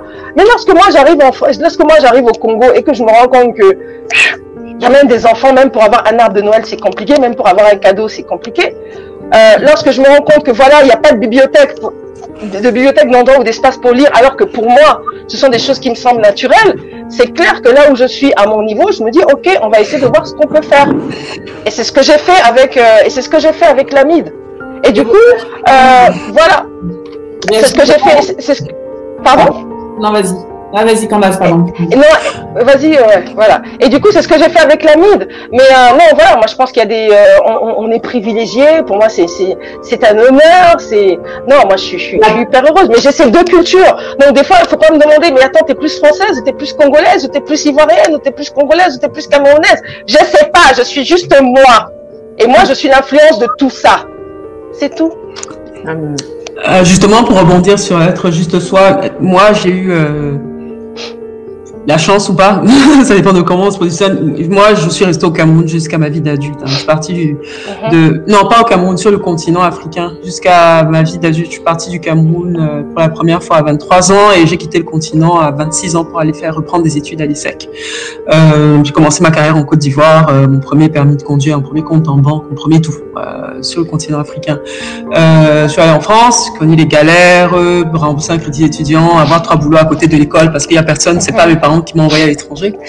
Et à une époque, quand je commençais mes premiers boulots post-école de commerce en France, c'était le commencement d'une nouvelle vague. Cette vague était très cyclique. Il y a eu cette vague-là à l'époque de nos parents, un peu entre les deux et machin. La vague de il faut retourner au pays. À l'époque, ça commençait vers 2013. Comme ça, j'avais plein d'amis qui finalement ils n'arrivaient pas à trouver de boulot en France et qui étaient en mode on va aller rebâtir le pays que nos pères ont déjà essayé de rebâtir dans les années 80, 70 ou autres et les gens me demandaient mais toi qu'est-ce que tu attends, on part et moi j'étais en mode moi mon père n'a pas de maison, j'ai pas de paix, une maison familiale qui m'attend, un terrain, un appartement même où je peux dormir si j'arrive au Cameroun. C'est une réalité. Tout ce que j'ai, c'est quelque chose soit pour laquelle j'aurais travaillé, soit que quelqu'un m'aura donné parce que voilà. Mais donc à cette époque-là, quand tout le monde était en mode on repart la Renaissance africaine, etc. J'étais là genre c'est pas les CFA qui vont rembourser mon crédit, mais mon crédit est sec de plusieurs dizaines de milliers d'euros à rembourser tous les mois. Et de toute façon, je suis stressée, j'ai trop de problèmes en fait. Et je pense qu'il est important, quels que soient les projets qu'on a, de les regarder sous le prisme de moi en tant qu'être humain. Parce qu'on est seul sur Terre, je veux dire, c'est triste à dire, on est seul sur Terre et le mieux qu'on puisse faire, c'est quelque chose que l'on tirera de notre propre bien-être. Donc il faut se connaître et faire les choses qui sont en accord avec nous-mêmes. Et si j'avais choisi de me redéraciner de ma nouvelle vie française pour me reprécipiter sur le continent parce que tout le monde disait que c'est le moment, si tu ne viens pas aujourd'hui, la porte va se refermer à jamais, etc. Je me serais plantée et j'aurais brûlé les ponts des deux côtés. Et puis, le temps est passé, une opportunité qui faisait du sens s'est précisée. J'ai pu calibrer les choses financièrement, etc., pour pas créer le chaos dans mes dettes vis-à-vis de ma banque pour le crédit étudiant et tout un tas de choses. Et j'ai pris le risque mesuré de rentrer dans mon pays, le Cameroun, pour diriger ce qu'elle devenir Jumia par la suite. Et ça a été une aventure professionnelle extraordinaire. Après, j'ai réalisé que j'adore mon pays. Une fois de plus, je tiens à noter, j'ai quitté le continent africain à la fin de la vingtaine, le Cameroun après 23 ans, j'ai fait mes études supérieures au Cameroun avant d'aller reprendre à l'étranger. Au bout de 2 ans et demi, passionné, traumatisant, excitant, gratifiant, moi, je fais beaucoup de yoga, de méditation, etc. J'ai de gros problèmes d'anxiété, d'hypersensibilité, de tension, de tout ce que vous voulez, etc. J'aime la paix, en fait. Et à ce moment-là, entre la sécurité physique, l'incertitude sur l'eau, l'électricité, nous, Camerounais, qui sommes d'un tempérament naturellement arrogant et agressif, j'ai dit, ouf, 2 ans et demi à diriger une start-up, la pression des patrons à l'étranger, la pression des crises sur le terrain, etc. Si je veux vivre longtemps, faut que j'aille ailleurs. C'est comme ça que je suis partie au Ghana. Et quand j'ai travaillé au Ghana et en Afrique de l'Ouest, c'était beaucoup plus apaisant, beaucoup plus en phase. Souvenons-nous que je suis devenue une adulte professionnellement en Afrique de l'Ouest, donc j'étais un peu plus je me sentais plus à ma place là-bas. Et j'ai cette opportunité de venir travailler en Suisse par les Nations Unies et j'ai réalisé que, vous savez quoi? Je pense que si j'ai envie de continuer de donner le meilleur de moi-même pour moi, pour ceux qui sont inspirés par ce que je fais, pour le continent que je continue de servir à distance parce que, merci Covid, on peut tout faire avec Internet de partout. Je préfère le faire dans un pays où je me sens en sécurité, où je peux prendre soin de ma santé, qui a besoin d'être surveillée quand même, où je peux avoir accès à la nature parce que c'est important pour moi. Mais avec mes moyens et ce que j'ai à ma disposition, je continue de contribuer au développement de ce qui est important pour moi fondamentalement. Et j'encourage les gens à ne pas s'auto-censurer, en fait, tu peux rentrer au pays, ça ne donne pas pour toi, c'est pas un échec. Tu peux décider de ne jamais rentrer au pays parce que honnêtement, tu préfères la baguette française, ça t'empêche pas de pas aimer la chicoin, mais il faut toujours le faire. Il faut prendre soin, il faut qu'on apprenne à prendre soin de nous, autres Africains. Il faut qu'on arrête de se faire saigner par nos pays qui sont mal gérés, nos familles qui sont parfois dysfonctionnelles. Il faut qu'on sache qui on est et qu'on choisisse de manière intentionnelle et consciente ce qu'on va prendre en nous pour donner et pas laisser les gens venir nous piloter, nous dire va à gauche, saute à droite, etc., etc. Donc voilà, c'était.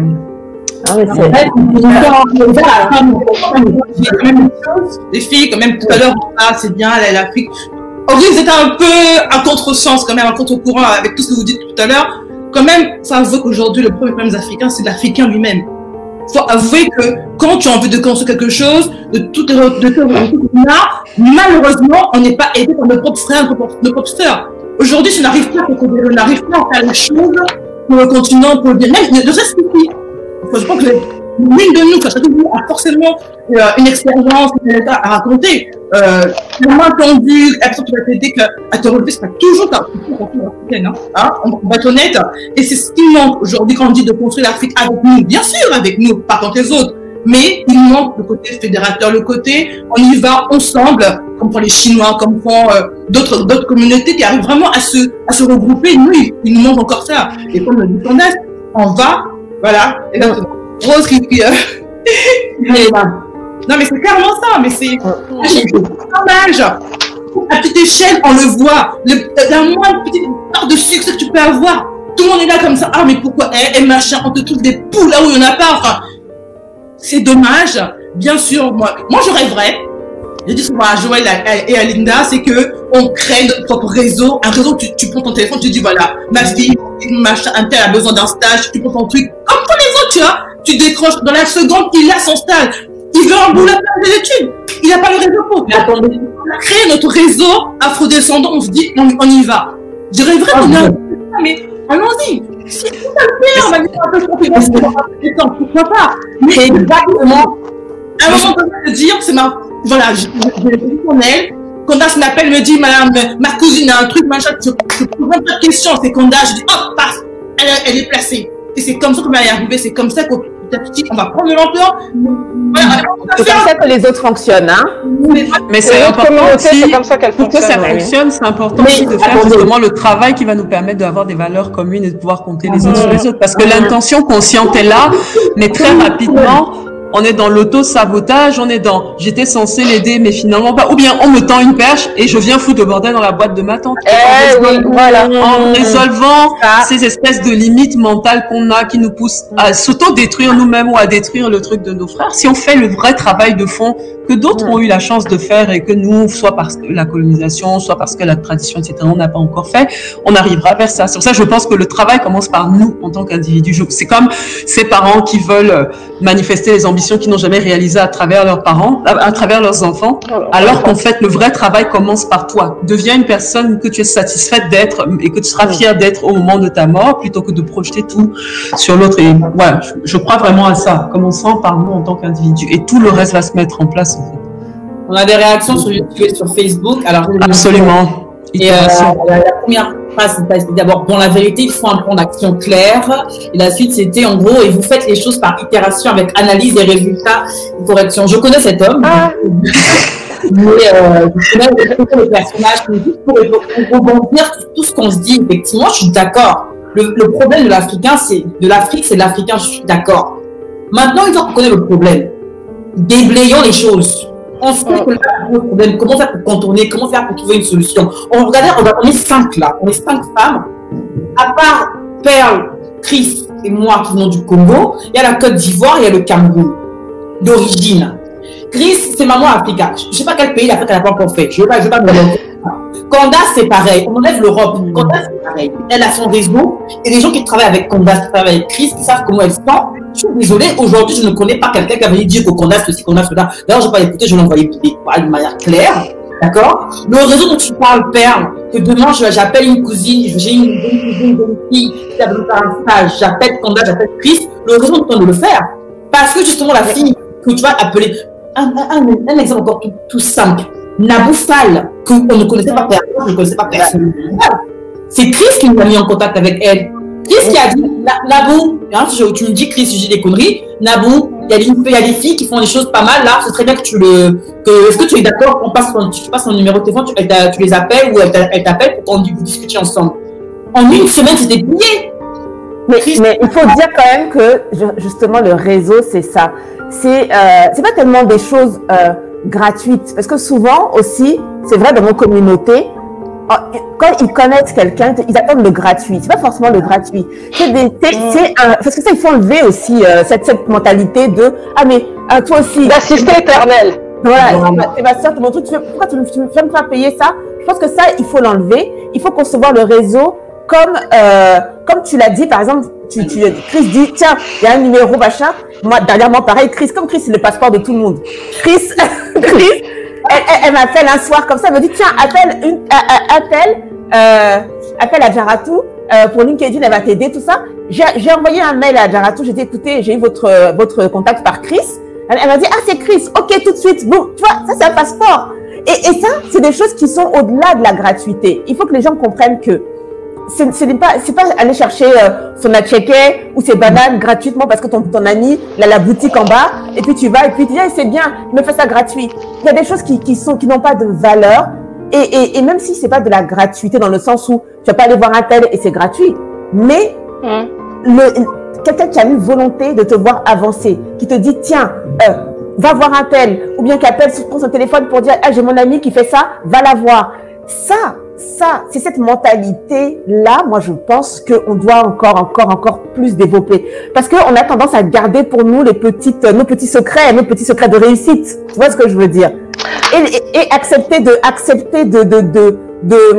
on appelle ça, de délivrer tes secrets de réussite, tes contacts, les choses qui vont faire avancer l'autre. Ça, c'est une mentalité qu'on doit développer, garder, infuser, vraiment. Mais exactement, tu vois ce que tu dis justement dans la sororité. Moi, j'avais une collaboratrice qui, à chaque fois que je partais en formation, disait madame, tu dis tout, même les secrets. Je disais, madame, vous allez encore aller, vous allez tout dire, même les secrets. Moi, je la regarde, je fais Et je dis, écoute, même si je dis les secrets, la personne elle va prendre ce qu'il y a dans ma tête au jour J. Mais moi, à J+1, J+2, J+3, J+1 mois, je vais évoluer. Cette personne-là va rester avec mes conditions qu'elle a eu à jour J parce qu'elle ne va pas travailler là-dessus. C'est ça. Ok? Et j'ai appris aussi une chose aussi, c'est-à-dire que la connaissance, justement, c'est Idriss Averkan qui parle de ça. Il dit, la connaissance, elle se multiplie quand on la partage, contrairement au bien. Et je pense que justement, ça, c'est quelque chose que nous, on n'a pas appris à donner. Et ça, c'est quelque chose que j'ai appris de l'Afrique de l'Ouest. À force de fréquenter les Nabou, les Edith Brou, etc. C'est avec elles que j'ai appris. Et moi, maintenant que j'ai pris, j'essaie d'appliquer à mon niveau. Est-ce que vous savez que moi, il y a 3 ans, 4 ans, j'ai débarqué à Abidjan, je connaissais personne. Je suis allée à un événement, j'avais même pas d'invitation.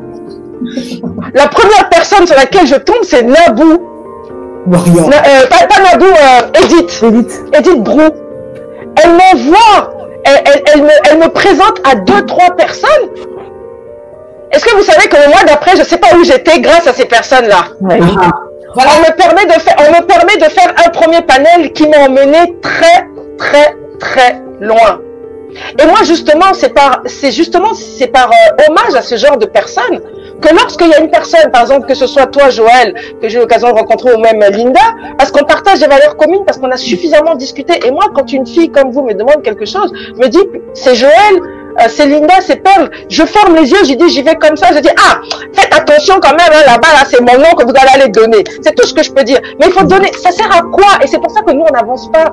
Ça sert à quoi de garder quelque chose? Tu vois, là, par exemple, moi, la semaine dernière, quand j'étais au Congo, j'ai commencé à remettre du matériel informatique, à donner à des associations, à des organisations. Et comme d'habitude, les collaborateurs autour de moi, ils disent, ah, madame, vous faites ça, on dirait que le Congo, c'est fini. J'ai dit, non, le Congo, c'est pas fini pour moi. J'ai simplement dit que j'ai des choses ici qui traînent, qui fonctionnent, que je n'utilise pas. Pourquoi ça n'irait pas chez les autres, où ça peut faire beaucoup plus de bien qu'en restant dans mon sous-sol chez moi, dans ma cave? Ça sert à rien. Autant que donner ça à des personnes qui vont l'utiliser. Donc, je pense qu'il y a un mindset, il y a tout un reformatage de nos disques durs là, qu'il faut faire pour que ça marche. Mais on va y arriver. Ça commence avec des volontés. On va y arriver. Et justement, la force du réseau, c'est ça. La force du réseau, c'est Adjaratou qui m'appelle la dernière fois, qui me dit, ah, Chris, écoute, moi, j'ai un souci là, j'ai une intervenante qui devait venir parler. Elle a eu un problème, elle est retenue quelque part. Est-ce que tu peux prendre sa place, s'il te plaît? Mais moi, j'étais là, j'ai pas dit à Adjaratou, ah, toi, t'as préparé ton truc là sans moi, hein. Et maintenant que tu as préparé, ça marche pas. C'est maintenant que tu viens me voir. J'ai même pas eu le temps. J'ai dit, bon, envoie le lien pour la connexion, c'est quoi le thème? J'ai fait ma présentation, j'ai délivré mon truc, et puis c'est tout. Mais je sais que demain, si j'arrive à Cotonou, je sais qu'Adjaratou fera tout pour moi. Alors. Et puis. Et ainsi de suite. Mais c'est que, vraiment, je vous aime. Non, honnêtement, c'est la vraie mot. C'est pas que juste pour faire le show, c'est vraiment la vraie mot. Pourquoi? On n'est pas obligé de faire avec tous les Africains. Hein. Vraiment, il faut m'excuser. On n'est pas obligé. Attendez, c'est 54 pays, il y a trop de monde. Le vrai sujet, le gros challenge, c'est de trouver des personnes qui ont un tant soit peu la même logique similaire, qui se rapprochent un peu avec la logique de. J'adore le hashtag que Nabou fait de j'adore ce qu'elle met toujours à la fin de ses tweets. C'est Empowered Women, Empower the World. Ouais, voilà. Personnes qui ont travailler avec cette logique-là. Voilà. Mais Linda, on n'est pas tous, tu sais, on n'est pas tous logés à la même enseigne. La réalité que on va vivre au Congo, la réalité que Candace va vivre au Cameroun, c'est pas la même que par exemple tu vas vivre à Kinshasa. Moi, je suis fascinée par tous ces pays où il y a beaucoup de monde. Kinshasa, par exemple, tu vois, nous les gens de RDC, c'est nos cousins. Mais on est tellement différents. On est tellement différents. Quand dans une ville comme Kinshasa, tu as 15 millions d'habitants, mais ils ont appris à développer la solidarité. Et ça se ressent. Il n'y a pas cette haine, il n'y a pas cette envie par rapport à l'autre. Et moi, ma mère, quand elle m'expliquait ça, j'ai dit, oh, toi, tu parles beaucoup et tout ça, parce que tu justifies tes relations avec tes copines quinoises et tout ça. Mais non! Moi, je l'ai vécu il n'y a pas longtemps, par exemple, on a pris un avion. Dans l'avion, il y avait un gars qui était expulsé. Les dames se sont levées et ont fait une quête pour lui. Pour que quand il arrive, quand il arrive à Brazza, il atterrisse, il a au moins un petit pécule pour pouvoir recommencer sa vie. Mais ça, c'était une initiative. Congo, RDC, hein, pas Congo-Brazza. Hein. Tu vois, c'était Congo-RDC, c'était pas Congo-Brazza. Donc voilà, donc je veux dire, donc c'est pour ça que, mais nous aussi, on travaille aussi sur nous, il y a des choses aussi qu'on va réussir. Je pense que c'est quelque chose qu'on va devoir réécrire. Essayons-nous, dans la mesure du possible aussi, d'être des exemples, et quand on peut le faire, aidons.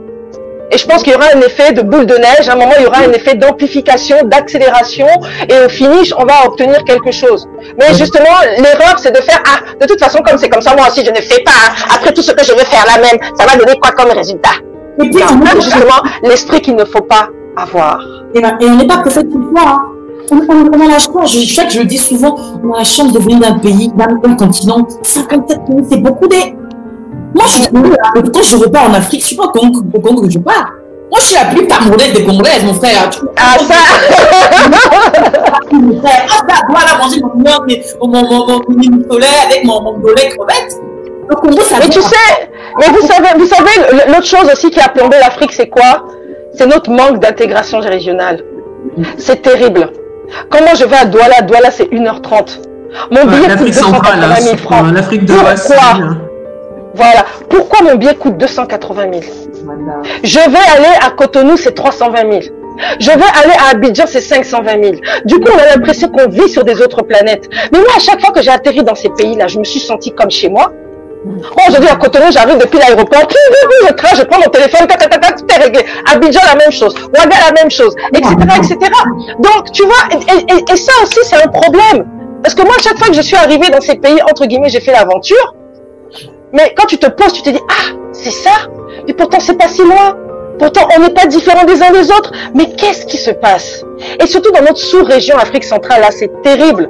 Pour aller au Gabon, c'est la misère. Pour aller au Cameroun, c'est la misère. Bon, la RDC, bientôt, on va nous faire un pont, etc.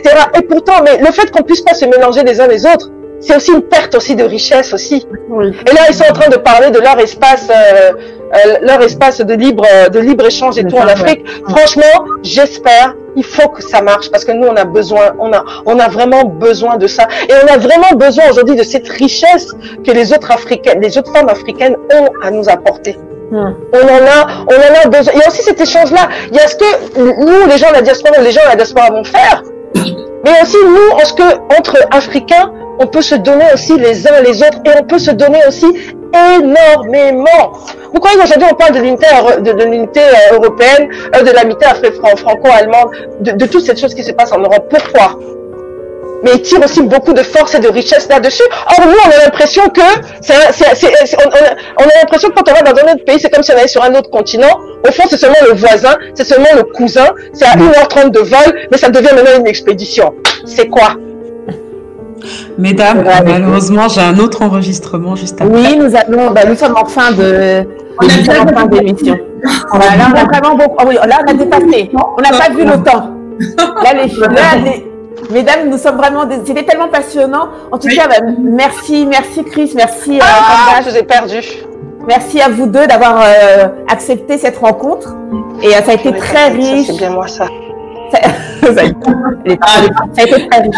Merci Candace. Si tu es pressée, on peut te libérer et puis merci. Tu reviendras quand même hein, parce que il y a tellement de sujets. Avec plaisir. Parce qu'il y a vraiment des sujets que tu as abordés qui doivent être traités un à un. Vraiment. Avec plaisir. C'est la maison de toute façon, donc avec plaisir. Merci Candace. Merci beaucoup. Merci. À bientôt. Bye bye.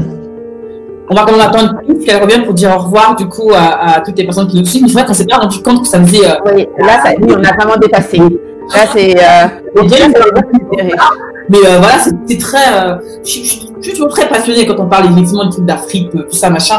Parfois, il faut se figer, il faut débattre, il faut construire quelque chose, chacun avec son projet de vie, et si son projet de vie peut rencontrer celui de l'autre, ainsi de suite. Pourquoi faire seul la même chose alors qu'on peut faire ça ensemble et grandir plus vite, grandir vite, aller plus loin ensemble.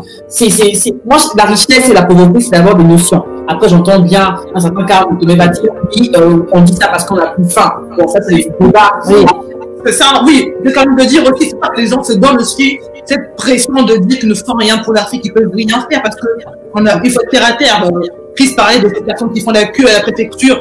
Vous pensez bien que leur priorité, c'est pas de se dire que je vais envoyer au pays, faire comme si, alors priorité, c'est déjà comment j'aurai mes papiers, comment je vais pouvoir travailler, pouvoir payer mes factures, avoir un toit sur la tête, voilà. C'est sûr que il faut déjà avoir un certain niveau de richesse en guillemets, pas matériel administratif, qui peut faire les choses. Donc là, on parle vraiment des gens qui peuvent faire des choses, mais après, on n'a pas de pression. Après, c'est la pyramide des besoins. Hein. Ah, oui.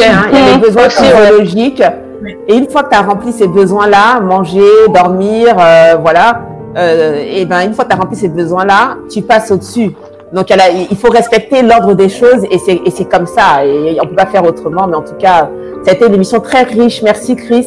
Candace nous a quitté parce qu'elle a autre chose. Oui, je sais, j'ai vu. Et puis moi, évidemment, au moment où elle dit qu'elle part, moi, ma connexion, boum, je perds. Je vous ai perdu. Je vous ai perdu. Je me suis dit, mais les pauvres, il faut que j'essaye de me reconnecter assez rapidement. Non, c'était très intéressant. Ouais, très intéressant. Très intéressant comme échange. Mais c'est comme tu dis, hein, par rapport à la pyramide de Maslow. Et je pense que ça, c'est encore plus valable en Afrique. Une fois que tu as fini de remplir justement tous tes besoins physiologiques, tu as un toit sur ta tête, tu as de quoi t'habiller, tu as de quoi te déplacer. Effectivement, ça fait aussi du bien à notre épanouissement aussi quand on commence à s'intéresser à notre environnement, à notre communauté. Comme disait Michelle Obama, ce qui est important dans la vie, c'est pas le nombre de personnes que tu rencontres, mais c'est plutôt le nombre de personnes qui ont leur vie qui change et sur lesquels tu impactes. Tu as un effet et qui change en fait grâce à toi. Et moi, c'est effectivement, c'est aussi ce que je partage aussi comme idée. Et c'est encore plus vrai. Et après, maintenant, effectivement, t'as des petites choses après au quotidien. Parce qu'en fait, c'est vrai qu'on a parlé de grandes choses, mais on sait très bien que pour faire ces grandes choses, il faut commencer par des petites choses. Et c'est la somme de toutes ces petites choses-là que nous ferons. Et plus un grand nombre de personnes qui le fera, et plus on aura justement un effet. Et le fait aussi de partager aussi cette nouvelle narration de l'Afrique, une narration positive, une narration optimiste, une narration qui va vers le futur. Je pense que c'est un point commun à tous les afro-descendants. Et aujourd'hui, comme moi j'ai l'habitude de dire, l'Afrique c'est le dernier Eldorado. Et nous, on a la chance et le privilège d'en être originaire. Ça serait bête de pas en profiter, quoi. Merci Chris sur ces paroles. De rien. Écoute, tu reviendras, on a dit à Candace qu'elle reviendra, toi aussi, hein. Donc, bien sûr. Non, c'est toujours un plaisir d'être là avec vous. Moi, c'est un projet Vos Focus que je connais depuis très très longtemps pour avoir échangé très très souvent avec Linda. Et en tout cas, les filles, vraiment, je vous encourage dans votre régularité, dans la qualité de ce que vous faites, dans la manière aussi vous avez avec laquelle vous avez fait avancer justement vos focus sur tous les projets que vous mettez en place et c'est toutes les ramifications. Et vous allez voir qu'à un moment, ça prend déjà. Il y aura, c'est ce qu'on disait, il y aura accélération, amplification et ça va faire boum. Et là, moi, je suis contente parce que j'ai dit, c'est les copines. I am in. Voilà, quoi. Et c'est dans ce boom-là, justement, qu'on va voir qui reste sur ces principes de base. Et c'est là où c'est très challengeant pour ceux qui sont croyantes et tout ça. Moi, je crois beaucoup au fait que Dieu te punit ou te donne ce que tu veux. Pas pour te tester, parce qu'il ne te teste pas, mais pour savoir si tu es resté fidèle à qui tu es quand tu as plus de moyens, plus de ressources. Et c'est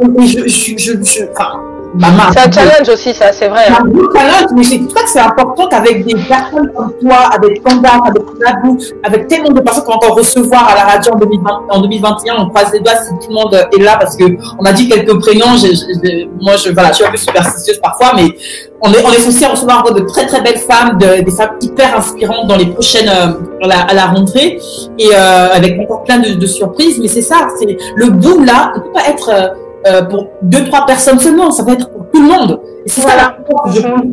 Mais on va, de toute façon, le focus c'est acté, ok.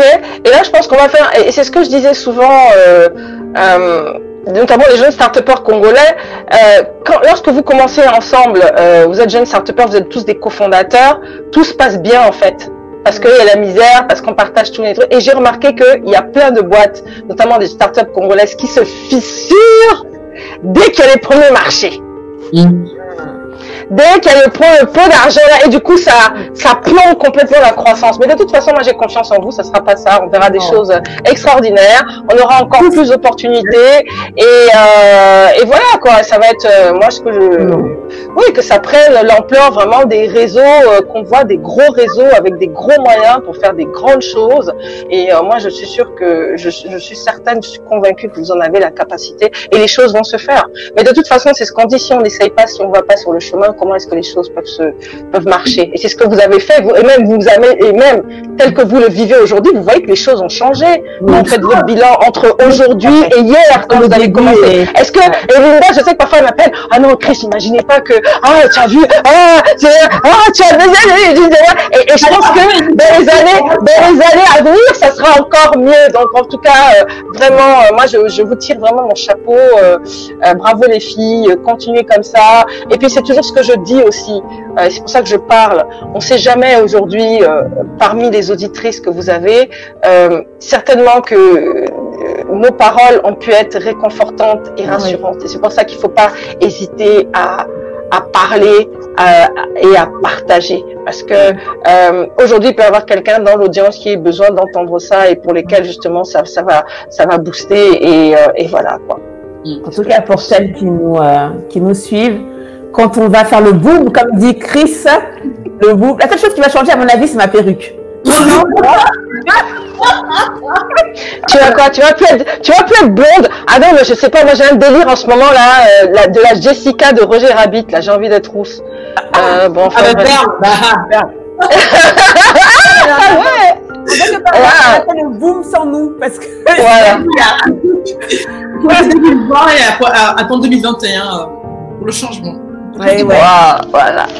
Merci à tout le monde, merci à toutes les auditrices, à toutes les personnes qui nous ont suivis sur Facebook, sur YouTube, à la radio The Focus. Sachez que les rencontres continuent jusqu'aux vacances. Hein. Ouais. Donc dimanche prochain, nous recevons encore 2 nouvelles belles personnes, 2 anciennes nouvelles, puisque ce sont des femmes que vous avez déjà écoutées. Donc 2 anciennes nouvelles belles personnes. Voilà, je vais vous faire un gros bisou et vous souhaiter une bonne semaine, une très bonne semaine. Et quel dernier mot les filles? Faire les Linda. Elles ont tout. Vous avez tout dit? Oui. D'accord, très bien. Non, mais le dernier mot qu'on peut dire, c'est quand même qu'on est en fête de fin d'année, donc on a vu, la crise nous a montré, donc aimons-nous, comme on dit chez nous, aimons-nous vivants, soutenons-nous vivants, ayons conscience de ce qu'on a. Vraiment, pour moi, il est vraiment plus que...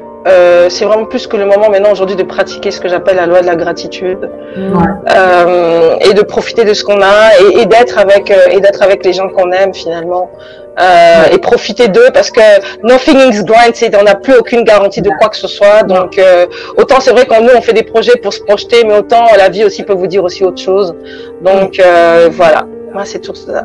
Profitons de la vie, soyons reconnaissants d'être en vie, déjà c'est ça, et puis voilà. Merci.